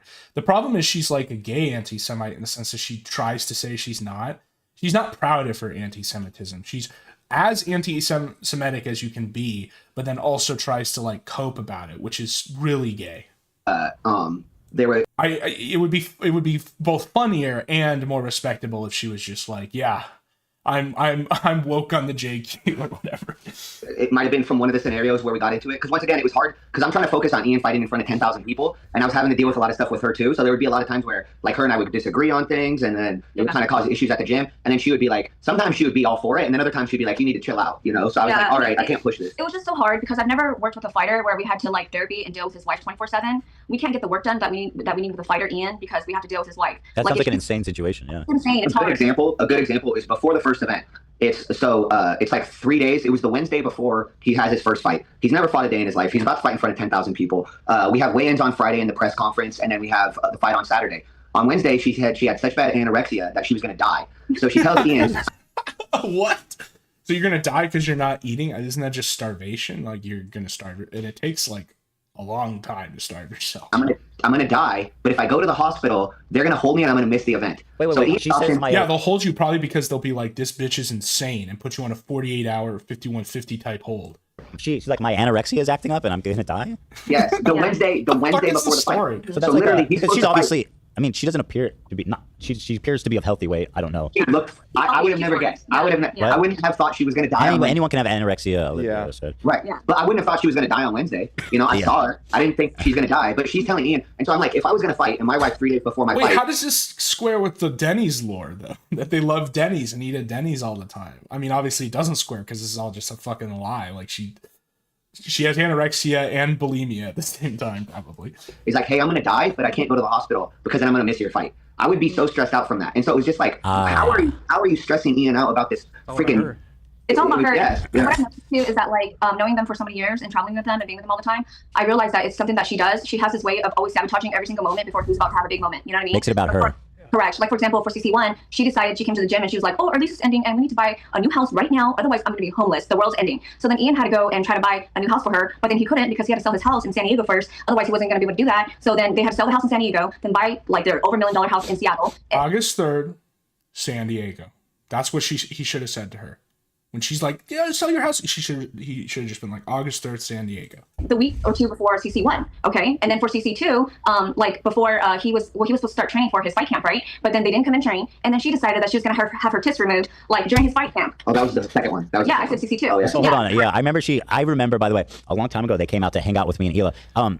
I mean, this is like a common thing among people like that with personality disorders. Is to sabotage everything around. There needs to be a crisis. There has to be a problem, and it's always a problem that like can't be solved almost intentionally. You know, I find it interesting that she always seemed to have always hated me, despite, you know, pretending to be my friend for a long time. But she came over and we were. Yeah, it just sounds like she hates everyone. Hanging out, and she just was like, "So I'm getting yeah, fake. and drop an N-bomb." No, yeah. Actually, you know what? You're right. Yeah. That's what Ian should have been like. Ian should have just been like, "We gotta buy a house, sell your house in San Diego. Oh my god, oh my god, oh my god!" And then Ian just looks her in the eye, and then says, "You're a homosexual person of color." Fake boobs, and I was like, "Okay, great, good for you." And indeed. And then next thing I know, she had Ethan does love his sniffing. Removed like less than a year later. I was like, okay, I guess, you know, what? Why? I guess what was she saying, that it was uncomfortable or something? I mean, it probably hurt her back. I mean, That's it. What are you doing? She told me that. Why do that in the first place? Yeah, I mean, she always blames it on everybody. She blamed it on her doctor. She told me personally that she wasn't too sure about it, and then her doctor told her to go. Well, she loves the doctor when she's citing the doctor for why she has CTE from being a dumb bitch. But you know, when the doctor doesn't say what she wants, I know better. And now she's not happy, and she's got to get it taken out. But it's like, out of all the times that you could have done it after CC1, So you're saying she did it during training camp? Yes. Yes. Before the second fight. Also, I told him, don't fight Alex Wasabi. Alex Wasabi loves boxing. He put a boxing ring in his backyard. Yeah. He moved a pro boxer that was like a really good pro boxer into his house. Yeah. And I worked with him before the first event. Yeah. I worked with him before he fought Deji. And I was like, oh, Alex really likes boxing. So don't fight Alex because he loves boxing and you don't like boxing. And so he's going to be better. He's going to be a lot better. Well, so, and then exactly, literally. Yeah. And then and he trains with a good gym. He trained with this guy, Brian Valoria, Julian Chua. So he trained with all these high level guys. And I'm like, now my brand's at stake because I'm going to be competing with that type of level of guy. I need to have you show out. And he had missed literally between May to November was when she got that done. And so he was supposed to train during November, but he took all of November off because she couldn't come to the gym. But originally he took the whole month. So you take the whole month off just because she can't go off because of the procedure to. Yes. Oh, wow. wow. Well, this is how you know he doesn't like boxing because they said he was going to come into the gym when she couldn't be there. But then when she couldn't come in, he never came in. Yeah. So I don't know if that was his thing. Where he needs because he's only doing the boxing at her urging. Because she has some weird psycho plan to make him relive his child abuse. He made a comment recently where he's like, when Anissa's not with me, I don't know what to say. And I'm like, dude, what happened to you? Who are you? She tells him when he's hungry, when he's tired. How's he gonna know? That's why he's definitely in a gimp outfit at home. She had said that she had actually, I didn't know this, but she had done the Content Cop. She worked on Content Cop with him back in the day. But she's claiming credit. She's basically said she was behind all the good Content Cops, but also renounces them. Never apologized for the N-word. Only Ian apologized for that. And she was the mastermind behind it. No, that's a great point because she wants to. I always got the feeling that she wanted the credit. Like, oh yeah, no, I worked on that. But then it was her idea to go stalk Tana and do the N-word thing. And like you said, Ian's been out there apologizing, and then she's the one accusing me of being like not woke enough or whatever. And it's like, dude, you're the N-word girl. You're the N-word girl. Yeah, exactly. And for what? Let's see here. Is this an abuse fetish? I don't know. Or is he just like really pathetic? I don't know. Let's see here. N-word girl. Yeah, I see. Head. Don't do that. You know what I mean? Like, yeah. Someone needs to put an N on her forehead. Don't do that. And for what? Yeah. Oh, because she's the N-word girl. Yeah, I see. So he just become like a collaborator. I don't know. With her, but then some of the times it was actually him, and she was actually the one keeping him like to stay the course. But at the same time, he didn't want to box, and she was the one that wanted him to box. That's what it seemed. There like. we go. That line exactly is what I've been waiting for, because I've been saying as if it's been confirmed that the whole entire boxing thing was her idea. Now it's obvious, there's no denying it, but I'm glad that he just finally he's just outright said it, that the only reason that the boxing is even occurring is at her urging. Yeah, you know, here's a good example. Like, when the whole Froggy Fresh thing happened, right? They were actually at our home because one of our mutual friend, David Benavides, who's a pro boxer, he was fighting that night, and Ian had met David Benavides through one of the YouTube podcast events that we were doing, and at the Benavides gym here in Washington. And so Michael and I paid out of our own pocket to get pay-per-view. We invited Ian and Issa over to watch the fight of David Benavides, and because the Froggy Fresh drama went down, they spent the whole time in my bedroom on Twitter reading all the comments, and it was the craziest thing ever. And that's when I was like, Ian, because look at them, they were reading it, and Ian was like, "Oh, Tiffany 465 is this. I think that's a great comment." And then Anissa's like, "What about this comment?" And it was the craziest. Kind of like people that stuck up for him and didn't stick up for him. They're like doing live reads of Twitter at the home. And meanwhile, I'm like, hey Ian, the guy that you just met is fighting in a world championship fight. Let's watch this fight. But he couldn't even watch the fight because they were so caught up in like the Twitter comments. Yeah. What was it that happened? Did he drop his video? Or I remember Froggy made this comment about how he would, if he lost, he'd subscribe to her OnlyFans. It was really because Froggy worked with he got in a fight with her mom, which is also crazy because you can tell her mom, there's the screw loose there too from her interactions online. And once Froggy worked with Sam, I kind of wish she would enter the story more, because I think that there would be a lot of funny stuff out of her. Super offended. And so Ian was really, really offended by that. Farley worked with Sam. I know. Dude, and those videos were funny. Those videos were hilarious. I think they let Harley go because you know, like, he's so cool and they want to like take him off the card. You know what I mean? Well, I think he kind of did it beforehand too. Yeah. And then afterwards, they kind of were like not cool with it. Was that what happened? You did it Well, before? he never told me. He never told me that I couldn't work with Sam. I just, as a person that spoke with Sam and spoke with Ian, I noticed that they had bad vibes between the two of them. Yeah. So for Creator Clash 2, I just opted to not work with Sam because then he got it. He understood that they had this whole beef thing. And then Froggy, he had gone and worked with Sam. And then there who he could work with or not work with. They tried to use the video as kind of the last straw. And I mean, keep in mind, they would come to me sometimes and say things, and I'm not involved with that type of world. So they're like, yeah, this guy said if he loses, then he's going to have to subscribe to Inisa's OnlyFans, and he's so disrespectful. And I'm like, well, it's your event. Fuck, if you don't feel like you want something on your event, then don't have him on your event. And then, truthfully, it ended up causing way more drama than it should have, and he brought way more attention to it than he should have. So it's like, if I would have been... Yeah, a lot of people said this. Even people who, you know, obviously rightly call out the OnlyFans thing, have said that he should have just been like, yeah, you're talking shit, and I just don't like you, you're out. But he tried to do this whole fucking back and forth where he tried to imply that Froggy had like broken a bunch of rules or something, which is just not true, and then that he didn't have permission to work with Sam. Like, he had like 3 different reasons that he kept bouncing between for why he kicked him off, rather than just being honest. Been in the know, I probably would have said, man, just ignore it, let it be. Yeah. But at the same time, like I said, like, Ian would never say my name. At least when Sam would make videos about me, he might have been talking shit, but they were pretty funny. That's and he would funny. he'd be like, Michael Briggs did this. So Michael Sam Briggs. Hyde did more to promote you. Yeah, I was Literally. super happy. I was super happy when Sam Hyde did that video, and I saw that there was like 11,000 views, and I was like, look, babe, my conscience finally out. Crazy. That's crazy. And the also, first like I said, Creator it was funny. Clash. Yeah, the first Creator Clash, Sam had a major presence there, even though he physically wasn't there. I did see a lot of shirts, a bunch of Sam Hyde, and something that has that type of what's it called? Like it's a lure. hard to get people to move. Yeah, and people were there. They would come and find me and would actually murder me. So that means she's like, hey, you don't understand. Hold on. And they would have if he would have just been there. Clash. But you know, I guess we're about to hear why Sam got banned, because Sam like bought like $20,000 worth of tickets and then got them all refunded because they didn't want him here, as if he was gonna like kill them. It was like picking and choosing who could be a part of the event. Right. Yeah. That thing was so stupid. They brought more attention to it, not letting him be there, than they would have if he would have just been there. Like, so. Yeah, it was the craziest thing because Anissa said to me, she's like, Kate, you don't understand. Ian and I both believe that Sam Hyde would really come and find me and would actually Ian and in other words, I believe this and have told Ian to murder me. So that's the reason why we have to take all these precautions. And I was just like, are you sure? I was like, I think the guy's a millionaire. I was like, I don't think he's gonna risk his freedom to kill you. Yeah, no, exactly. And also, like, he had already moved on to like other stuff. Like, what are you talking about? But okay, so Sam is definitely unpredictable, like high level troll. Yeah. But I don't believe that he actually. I don't think their security was in risk. Why the fuck would he? Why would he kill him? Well, Creator Clash 1, he bought a ton of seats. He bought like a table right next to the ring that was like over $10,000. Yeah, or what something. do He you had all think his about guys that, there. Harley? Do you think Ian was right to cancel that? Or... I've always been at a place where there are so many decisions I would have done differently, but I've always acknowledged, okay, this is your event, do whatever. When Froggy got kicked off the card, I remember calling to be like, yo, so... Yeah, well, Harley has to say this because he did so much legwork coping for them that if he said anything other than this, it would just look retarded. This is... I mean, it already looks retarded. But... gonna not go over well. I'm like, yeah, back your wife, sure. It really cares. Let that guy come here. Who cares? And also, like, that guy would have promoted it too. So. And at that time, we were under the impression that it was still for charity, right? So I thought to myself, well, why are you going to refund $10,000? Yeah, exactly. No, it's like the St. Jude stuff with the heel stream, where St. Jude's gave all the money back, which makes no sense because it's like, okay, well, under your logic, you just gave Nazis back their money.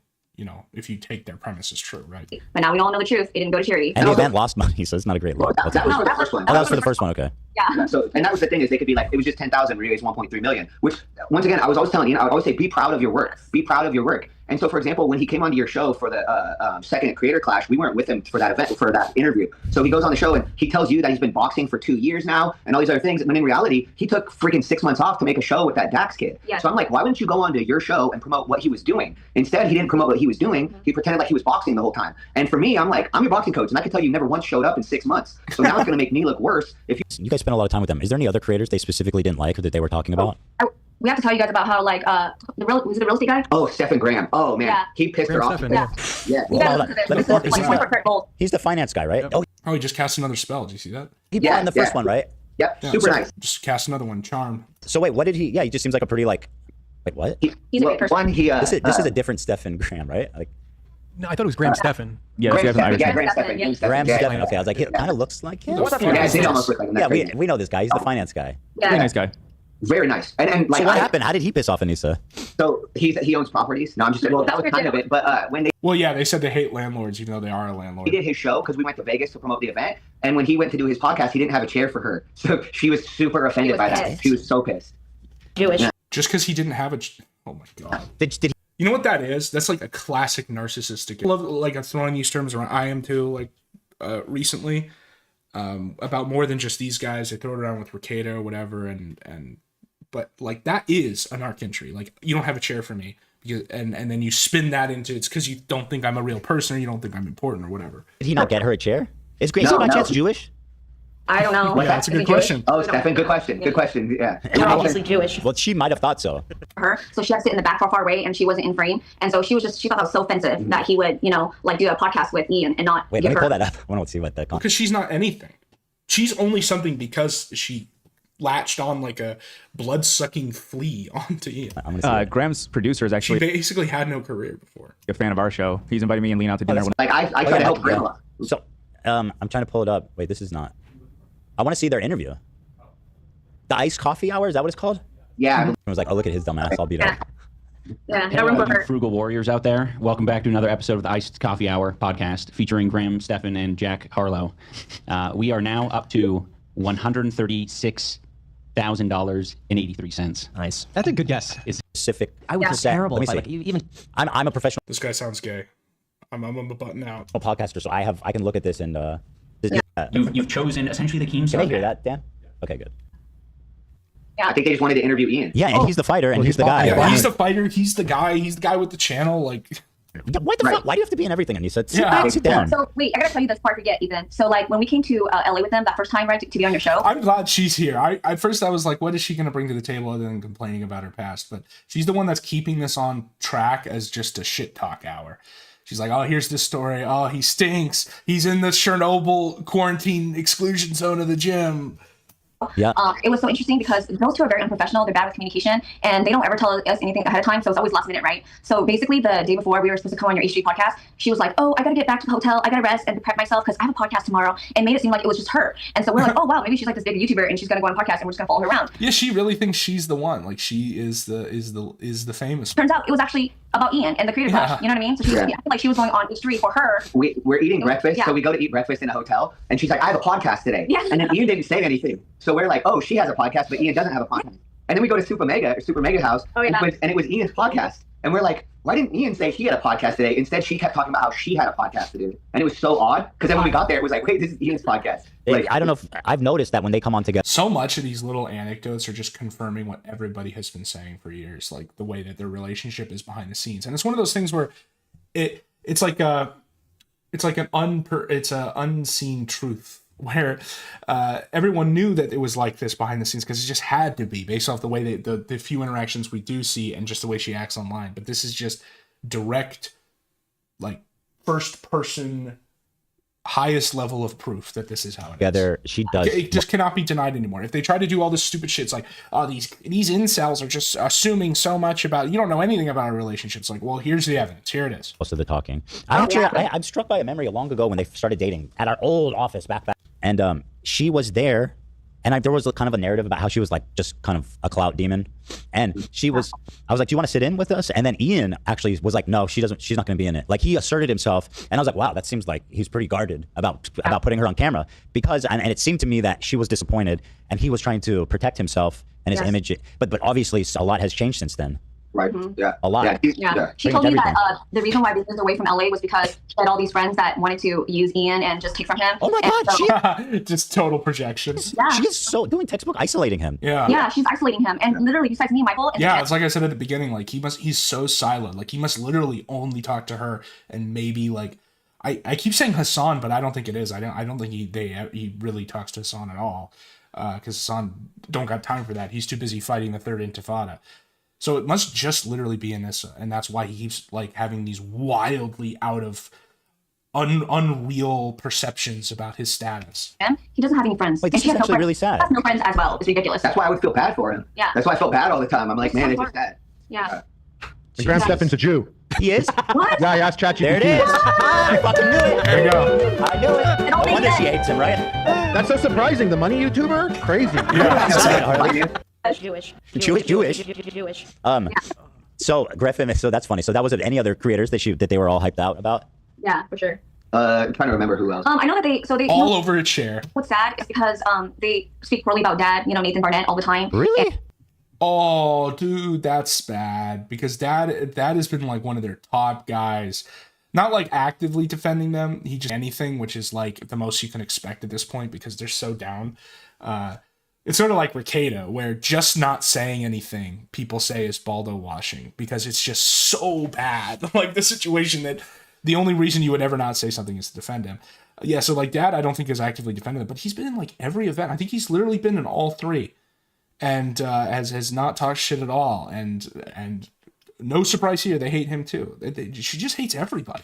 Yeah, they do. They just say he's a weirdo and he does crazy stuff. Yeah, but are they lying? But they. Yeah, I think that's okay. I love that. I'm joking around. No, I'm kidding. I mean, well, he's a strange guy, but they didn't sound like they said it in a good way. It's sad because you know why? I see all the heart that Nathan puts into the Creator Clash. I see, how much he cares about Ian and Nisa. And so for Ian and Nisa to throw those kind of comments around when we're about to go meet, Dad, it's just like, it's sad because we see him and then his eyes light up. He's so happy that it's Ian and Nisa. But then but he talks so much shit about him all the time. I had a little tiff with Dad, but everything's all good, water under the bridge. But he seems like a very sweet, interesting yes, guy, but definitely passionate about boxing and putting on a great show for them. So they used to call him a weirdo. Yeah, but he literally had some of the most viral moments of So yeah, no, he's like the only guy left who's all in on these events. But another person that I know they didn't like the William Haynes, was it? Oh yeah, the one that fought on 62. Yeah. Well, they didn't like his post-fight speech. Yeah. And a lot of us thought it was hilarious. He said the Anissa word. Which guy? What's his name? Was it William Haynes? William Haynes. If he wants. So okay, hold on. He's a really nice guy. I love Will. Yeah, he was hilarious. Yeah. So Is this him? This guy seems like older. This guy was born in 900. I think he wasn't. I don't think he was as big as some of the other people as far as like his following. Wait, was William Haynes the last minute person of color that people say is LMN, who they had to get in to fight Chris Reagan? Send me a list of this guy. He's losing out on this Google search to someone who died a decade ago. SourceFed. He was on SourceFed. Wait, HAYNES. oh, okay, so he fought. Oh, SourceFed. Froggy Fresh. But he was, he was one of the people that Froggy. came out and he on his IG and all these other things, he still promotes the event all the time. He's very supportive. And so I'm like, a lot of the people that like supported it the most or got the most out of it, like Dad or him, are also people that they were like, I don't know. I don't care for. Yeah, they just hate, and they hate everyone. Like even the people who most support them. And I guess it's the isolating. Maybe it's Anissa's thinking that these people are getting too close to being actual friends, and then they might, tell Ian he's retarded, like give him, constructive criticism about his conduct. So she has to like push them away. I don't know if it's that calculating. Although I really shouldn't put anything past it at this point. Like I said, I'm firmly out of the they're just negligent retards corner, and I'm in that they're malicious. And if I'm going to say that, then I really can't put it past that she's that calculating. Just like really low IQ in the execution, which is why everyone sees it. Yeah, that's him. Yeah. Is this because it says this is the weirdest post-fight speech ever? Because I'm curious what he said. Hold on. But this speech was given in the ring after the fight. Yeah. Shout out to Dynamic Banter, by the way. Shout out to Dynamic Banter. Old YouTube. He's been on the streets. Was he love? Wait, why did they edit between every single word? I would pay very good money to be in. What are they doing? Why did they? They're fighting for your life. I would pay. What just happened? I think it's AI. It's like cut to William Haynes and he's gonna say something nice. All you mean so much to me. I take none of this without the line and Oh, he says a lion hose. So he said all the hose mean so much to me? Is that what he said? Yeah. Okay. So they were mad about that? Like, they should be lucky he even came out and fought. This was, like I said, this is the last minute guy. Like, so he's doing a gag. What did he say? He should have been able to say anything he wanted. What did he say? I came here to take ass and bring names, and I'm all out of bubblegum. Because that seems like obviously it's just a gag, right? So they were super offended by it, and they were like, "Oh, I can't believe you did that." Why? Like there was a lot of stuff that they was just kind of in passing. Like I wasn't ever. There is no why. I said this before. Like people like this with these kind of disorders, they're just everything is wrong. Like he could have said nothing, and she would have said that it was wrong because there has to be a problem. There has to be a crisis. Really taking notes. People have to be anxious all the time. Like she wants people to be anxious all the time because she somehow gains some like. I don't know. It really is like a psychic vampire type thing. On all the people. Yeah, of course. Yeah, it was just there was so much. Plus, there was. I mean, a lot happened in those 2 years, and yeah, a lot of it. Like I thought there was gonna be a damn documentary on, so I thought a lot of this stuff would have came out, and it never did. So there was a moment where I thought she was gonna get upset with AB, like during the I believe second Creator Clash, because she came to the gym one day, and I don't know if this rings a bell, but because I don't know the YouTube world, right? But she said somewhere along the lines of like there was like an AI sexual thing or a video that was done, and I guess like AB either shared it or like knew about it. There's no way that's true, AB, right? Yeah. And yeah. And then she was like, oh, I find that so offensive. Like I'm gonna have to talk to him. And then I think she's referring to the Cutie Cinderella thing. You didn't do anything? Yeah. Yeah, it has nothing to do with AB. She's gonna have to talk to AB about something I did. So she's inserting herself in this total other. I don't even know the details about this, but the total other feud that has nothing to do with it. This is what I mean by like the psychic vampire. She's always on the hunt for a problem. Have you ever seen such a flawless victory in your life?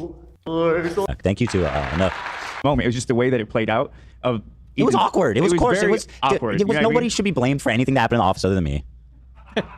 Well, it was. Thank you. It was more. Zach was like, I'm not doing it. That's the week that she was gone. Time without Anissa, and he was normal. Oh my God, it was so nice. Well, that's what I was gonna say. Is the sparring sessions that we had, or just the week that she was gone, was the most normal he ever was. That's why I remember on his show or on your show, he said that without Anissa, he's super awkward, and I was like, that's not true at all. Like you became famous without her. Yeah, she can. What the hell are you talking about? Yeah, exactly. And then yeah, all of his success was before she got the hooks in. Anytime he was there without her, after sparring, a lot of times like the guys all hang out together, and that's usually when she would interrupt it and then tell him he had to leave. But then when she wasn't there, he'd hang out for like an hour and a half after his training session and just like hang out, talk to the guys, watch training. He actually seemed like he liked it at those points. So it was very odd that sometimes he would seem like he hated boxing, and then other times like that when she was gone, he would hang out for an hour and a half after the session. Yeah, you would see moments of him breaking through and being his true self, and then I would have hope for him, but then she would go and like have like a talking point, and then he would back her. So then I'm just like, you know what? Forget it. I don't feel sorry for you anymore, Ian.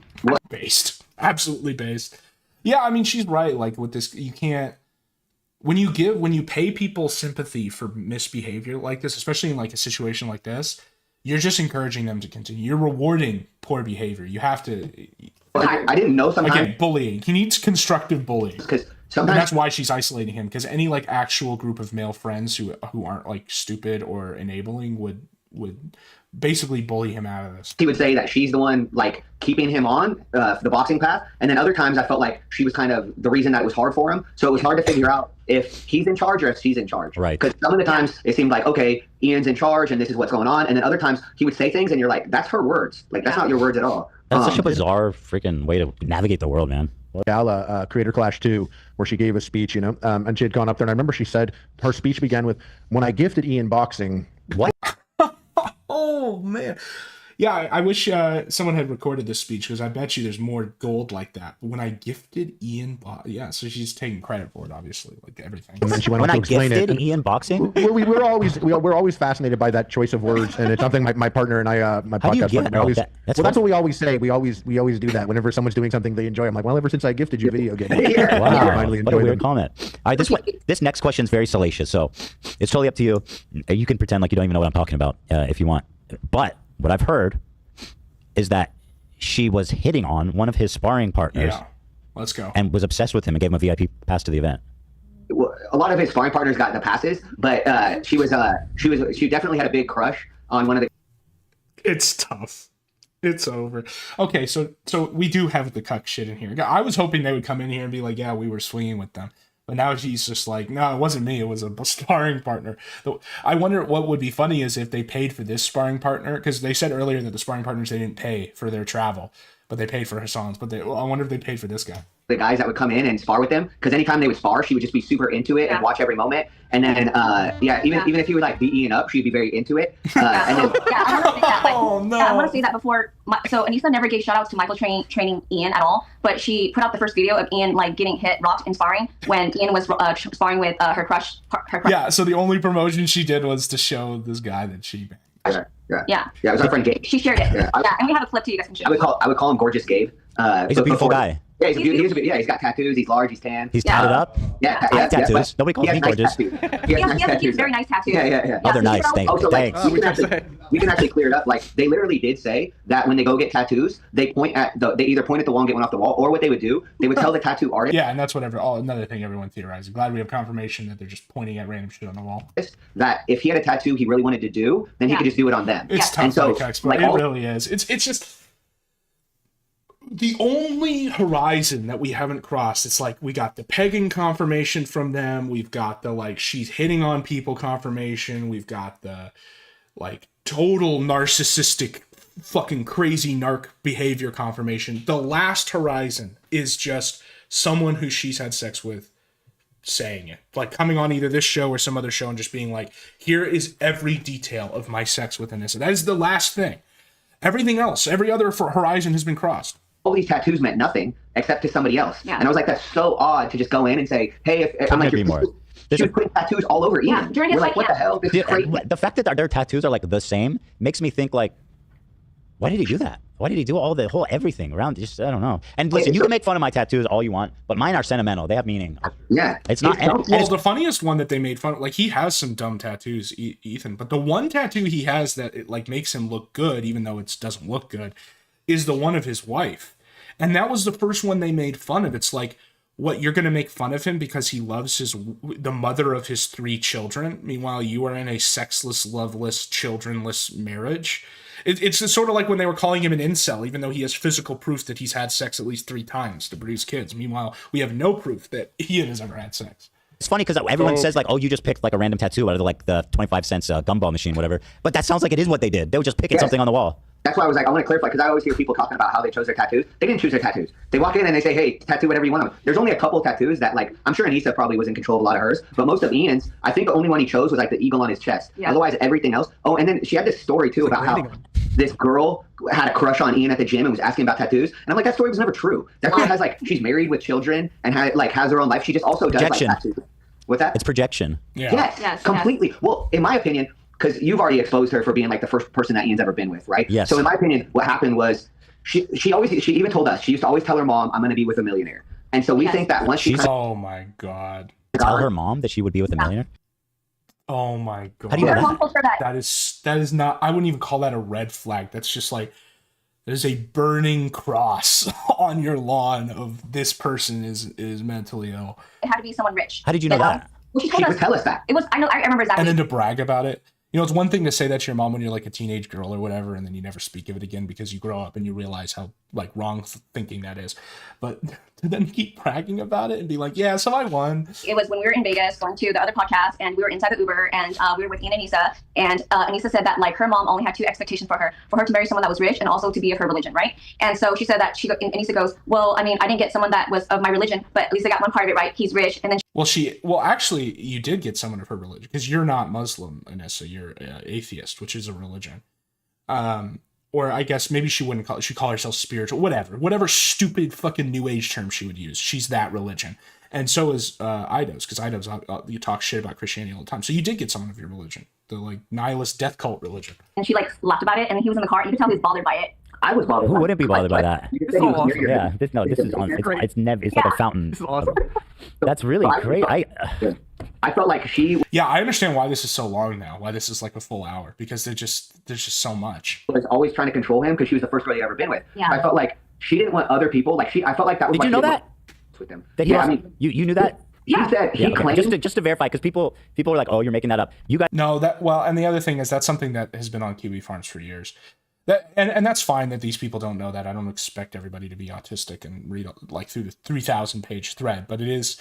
I do like to see these guys talk about it because it's just signal boosting it, right? You guys are co-signing. He was a virgin. Well, he claimed he was. He still is. My theory is he's still a virgin. He still hasn't had sex. One other woman before her. Oh. So what Anissa told us was that Button. Yeah. So Anissa told us that Ian had a girlfriend, but he never had sex with her, and that she was a single mom. So he what? Oh, so that's why he clung to Anissa, because obviously compared to a single mother, he thought that it was like a massive upgrade. What? Yeah, and that's like he couldn't get anybody. I heard this. So like this. He was dating a single mom. Well, he was thinking about some sort of MILF at rock climbing or something. Yes. Rock climbing MILF with a child, and then they never had sex. Only single player. So hold on. So he says they had sex, but she says they didn't have sex. I couldn't figure it out, but I swear. So Anissa told me directly that like he dated a single mom and it went nowhere, and he didn't know how to be in a relationship. So then they just kind of like broke up after a little bit. And then when Anissa met him, he was still living with his parents, right? Yep. And then she convinced him that he had to move out of his parents' house and buy a house, or she was going to break up with him because she needed him to be a real man. Yeah. And so that's when he took his $1 million. her a house. That's what that really means. With money and went and bought that house that he lived in. But also, then you saw on Discord that she said that his room at his parents' house stunk like trash, is what she told her people on Discord. So it's like, no wonder why she wanted him to move out of that house. His room stunk like trash. She wanted him to move out because she wanted her to fall deeper. Well, yeah, no, and that's the thing is like it's not abnormal. Like it makes sense. Like you're a woman, you're dating a man, you want it to actually go somewhere, that you want to have a home together. Okay, that's fine. Like in another person in a normal functional relationship makes sense. But yeah, no, she's right here. This was very clearly like an isolating tactic. This was not. She did not want Idubbbz to be a man or whatever. She just wanted a free house. I think the stink follows him. It's probably not the trash. But so literally, she was the first person that he'd ever really. You know been what? with. I gotta say something. Toxic gender norms. She was bragging about how she. Yeah. Shut up. Yeah. I mean, bask in that. Toxic. You know, you need one though. Yeah. right, because you're pushing. You say something, everyone talks shit in my comments. But when I say something, I wasn't creating any toxic drama. Shocked. I was shocked. I was like, because cop on me right before the event. I was shocked. I was shocked. I was like, because he said he was going to be a content cop. So I figured it would be somebody. There's plenty of people online that talk shit about it. So we were like, oh, it's probably going to be somebody that constantly talks shit about him and his podcast and Anissa. And so yeah, there was a ton of targets.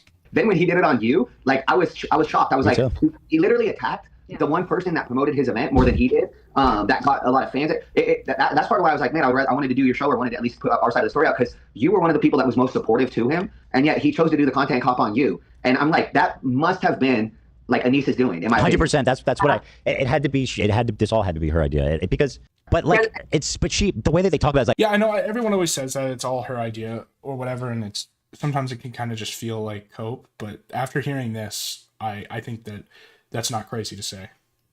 Like there's direct proof now. My wife is half Irish and half Lebanese. Like Anissa's never left North America, from what I can tell. Well, she's also like 8% Arab. We would get in arguments sometimes because she would talk about how dangerous America is. Like, so after my dad had died, I went to Manchester, and my dad lived in a very, very ghetto area of Manchester. He lived on government housing out there, so it was a super dangerous area. There's people getting stabbed all the time, arsons all the time. So I told her when I was out there, I was like, yeah, it's a dangerous place. She's like, America's dangerous. I'm like, okay, but there's other dangerous places too. But she would always try to just be like, America's so dangerous and act like America is this worst place ever. And yet she lives there. Like, and in a like very unsafe city of Seattle. I saw it myself. She would always talk about how she's like anti-capitalism. I'm like, your favorite shopping mall is Bellevue Square, which is like where all the rich people go in Bellevue, but you're a communist. Well, you know, the irony, and it sticks with all of them. It's these socialist communists that are always like, I'm going to secretly take 34% and give the fighters 1%, and I'm not going to give a bonus to my actually working class and you two who are working your butts off. And yeah, exactly. I mean, this is like the oldest communist story ever. Communists with a Gucci bag. The song, like that song. I'm gonna stiff them. Me, the fucking. And let me prove to you guys. I'm gonna make a proclamation right here, as the resident capitalist. This was not discussed beforehand. This was then your rageful. We all mutually despising these two evil people. I'm putting words in your mouth a little bit. Thank you for just saying. I want to say here that I, the capitalist, will once again be ponying up for the right cause. It is not right that he stiffed you guys. I'm going to be sending you guys $5,000 for the bonus that you never got. Whoa. Because he should have. I mean, it's just such an easy win to take, right? Why wouldn't he do this? He's got plenty of money. And you just handed it right to him. Never fuck you guys. But once again, let's just bask. Some in the suit today. I was giving me $5,000. Give him. What is working on right now? Yeah, Harley. I can start on the YouTube. I'm going. My business is called Bonafide Boxing. I'm on Instagram. Yeah. Right after the second creator class. Yeah, it was In no world. Wait, why? When was that? When did he say that? That was right after the second. He said it like in a mean way. Signing as a guarantor, and he had told us in no world could he ever help us. He said that. No world could he ever help us. Yeah. Literally. He said it like in a mean way. That's crazy. Why would you say it like that? He really hated these guys. He really hated this couple. I know I said before that I kind of want to hear his side of it because he would come up, whatever reason he gives for why he hates them is going to be crazy and it's going to get picked apart immediately. But I'd like to hear like what the cope is because it really just sounds completely irrational that they just hate them for no reason. And the only like logical explanations all make them look conniving. Like it's Anissa afraid that Idubbbz is getting too close to someone. It's or like something like that. In no world. He said, in no world can I help you. Why would he respond like that? He did. Yeah. He so did. Wait, why? When was that? When did he say that? That was right after the second creator class. Yeah, it was In no world can I help you. September of 2020. It was actually like a year. It was July. No, I know exactly. And I know exactly because I remember when we found that spot. So we found a spot in July 2023 after CC2. And I didn't think that like the 250K hit them that hard because when they made it seem like, oh, they're fine and they're moving on and all these other things, right? And so Michael and I had the capital for our business, but we needed a personal guarantor to help us because we have a new LLC. And so I told Michael, you know, maybe we should ask Ian and Nisa because when they came. Wait, so they just wanted you to sign on as a personal guarantor for a business that you've already been running, you have experience? To us, they had no fight promoter, they had no manager, they had nothing. That's all that he asked. He didn't. It's not like he was begging for money. They were just the two of them, and we didn't know who the hell they were, right? But we stuck it out with them, and we helped them. So even if they couldn't be a personal guarantor for us, they can guide us, right? They can be like, hey, let me give you some referrals or something. Yeah, right. Yeah, but instead they responded with, in no world would we or would we like help you guys. Why so mean? Why were they so mean? And I believe that was Anissa texting, not Ian, because those are her words. She always uses the words "in no world." That's her favorite word. Yeah. Okay, so the claim here is that Anissa has his phone. I mean, I wouldn't put it like after everything we've heard that she's telling him when he's hungry and tired that she has his phone. Yeah. In no world, Anissa. So should you ever be running an event again? Yeah. Yes. Thank God. Well, yeah. But so we were trying to open a gym that hasn't gone through, but we're still working on it. But otherwise, I'm right now I'm working on getting a couple guys into the UFC. Okay. We have like mugs. Well, I appreciate it. It's supposed to be a documentary released on, I believe it was April 16th per our contract. Okay, well, this is crazy. I mean, there's so much here. And the way they talked about this, they have to respond, right? Because, like, this is just the straight up like malignant narcissism on full display is the stories they're telling here. And I don't know how they, I mean, I imagine that what he's going to respond to is the idea that they didn't get paid. Because obviously he, in his stupid autism brain, he's going to think, oh, well, that's the only thing that matters, because if people believe that, then people won't work with me, right? If I'm a guy who doesn't pay the employees and people, like, they're not going to think of any of the moral issues of any of this because they're crazy. So they have to respond to that. And then they just, I guess they won't respond to the narcissism stuff. They'll just say, oh, well, you're so mean for, like, exposing us in our private moments that we didn't expect to be blasted online. Not at all responding to, like, why people see these moments as so malignant. I'm going to mute for a second because I'm going to look up this Gator shit because I promised I would. I'll play some music.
Okay, so we got the Gator alt account here.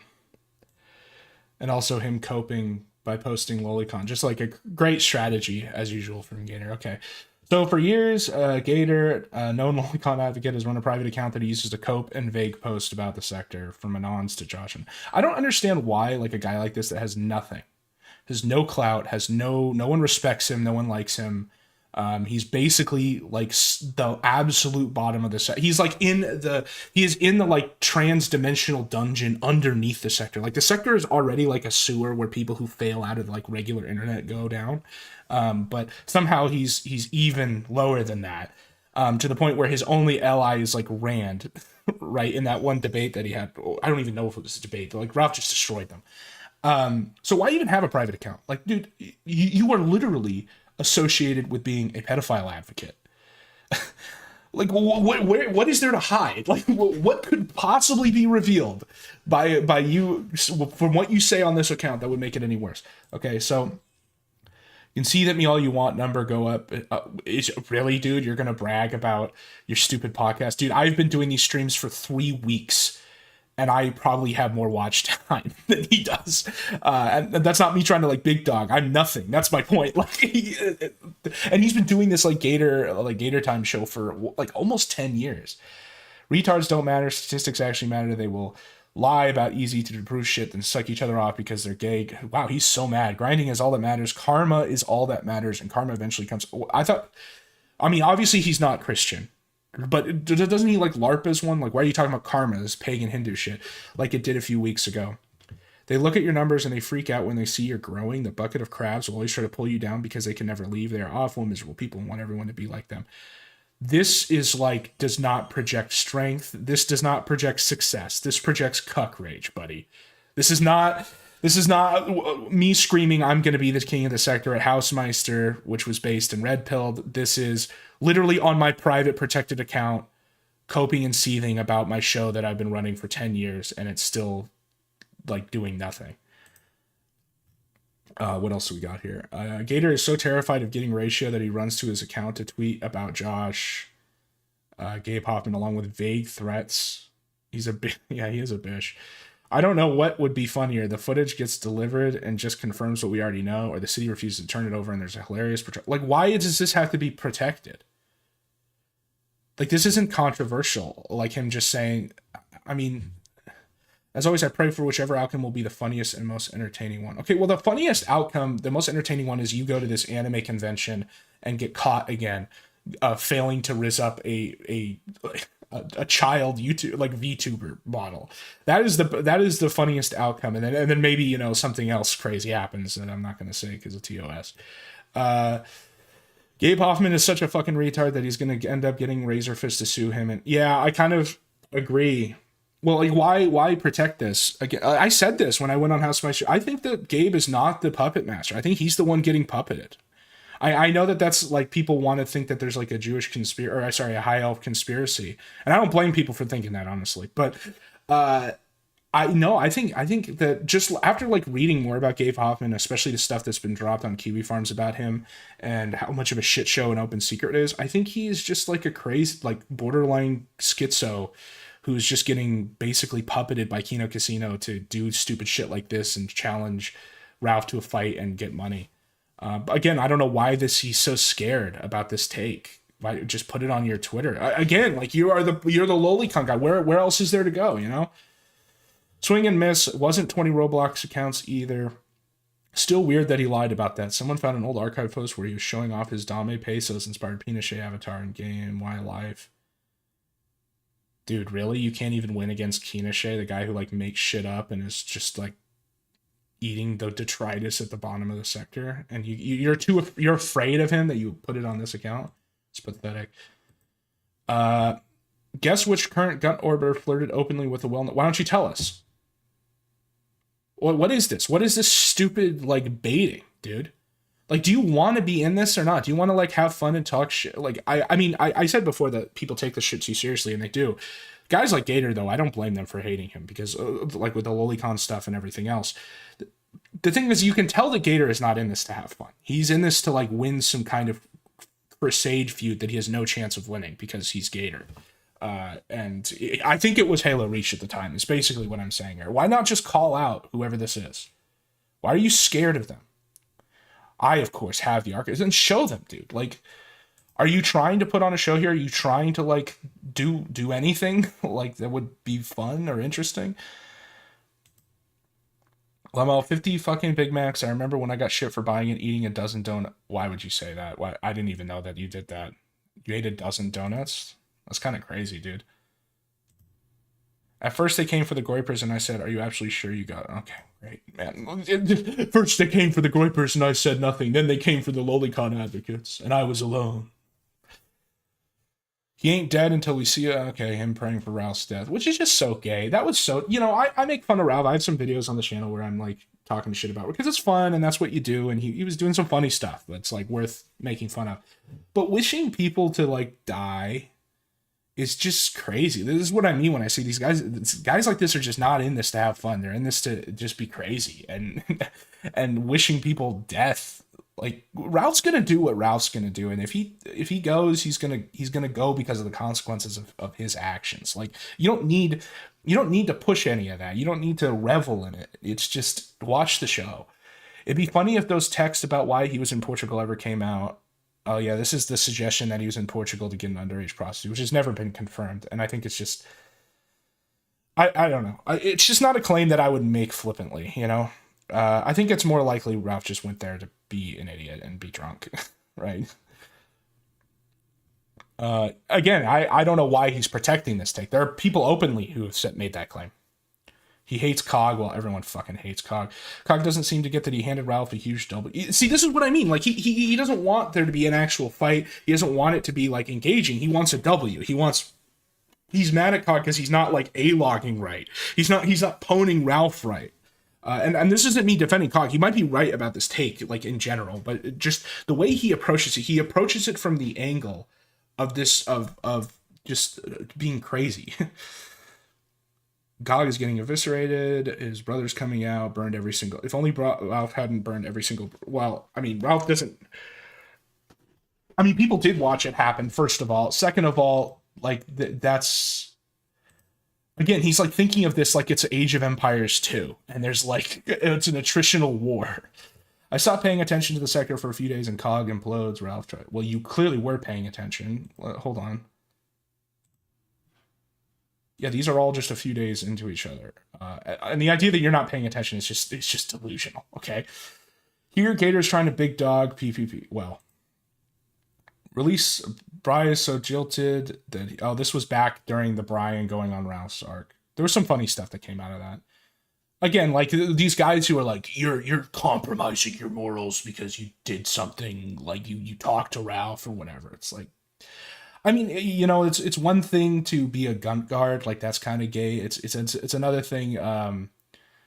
It's another thing to create this crazy like moral Venn diagram about who you're allowed to talk shit about and who you don't. That's kind of what I was meaning when I was talking to those guys about like sides cucking. You should just be trying to have fun and talk shit about people who do silly stuff. It's not the grand strategy of the sector. But again, this is just retarded. Like talking, prove to the world what shameful deeds God was Syncopian. I mean, I agree that they should have all dropped the logs. It would have been fun.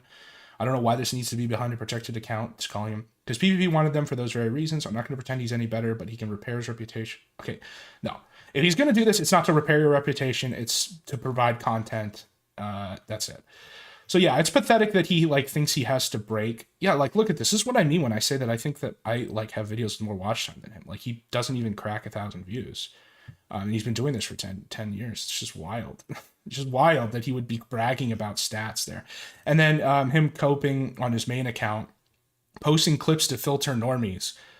Yeah, dude, you're really filtering the normies by posting Lolicon. Like, yeah, you're filtering yeah, you are filtering the normies. You're also filtering anyone who doesn't want 12-year-old girls on their timeline, you know?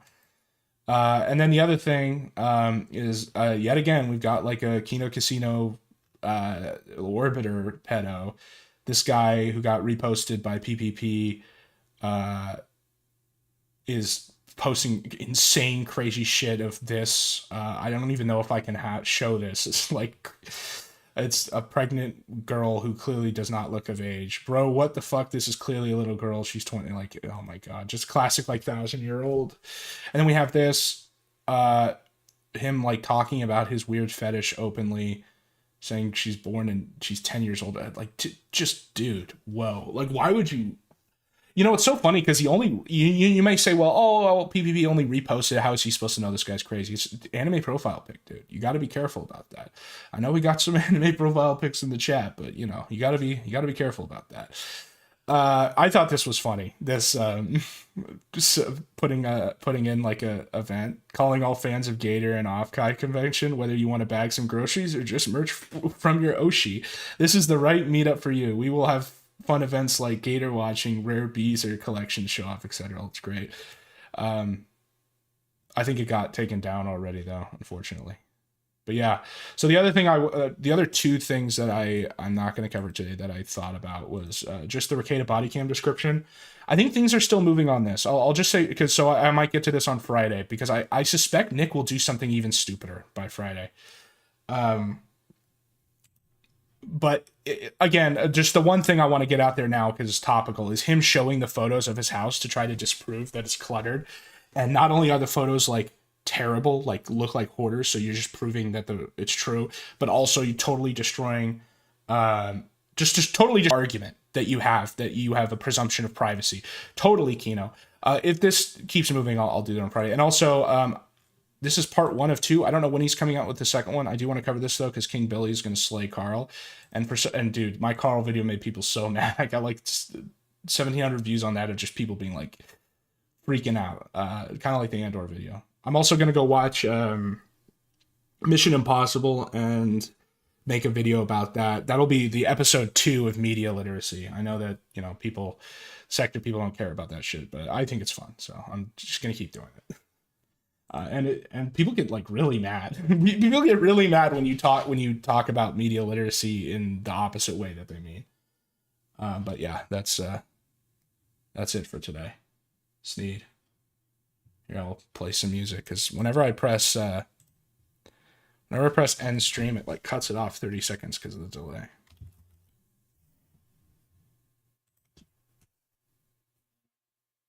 And oh yeah, also, like I said, I have footage of me casting the cursed corns into the Puget Sound.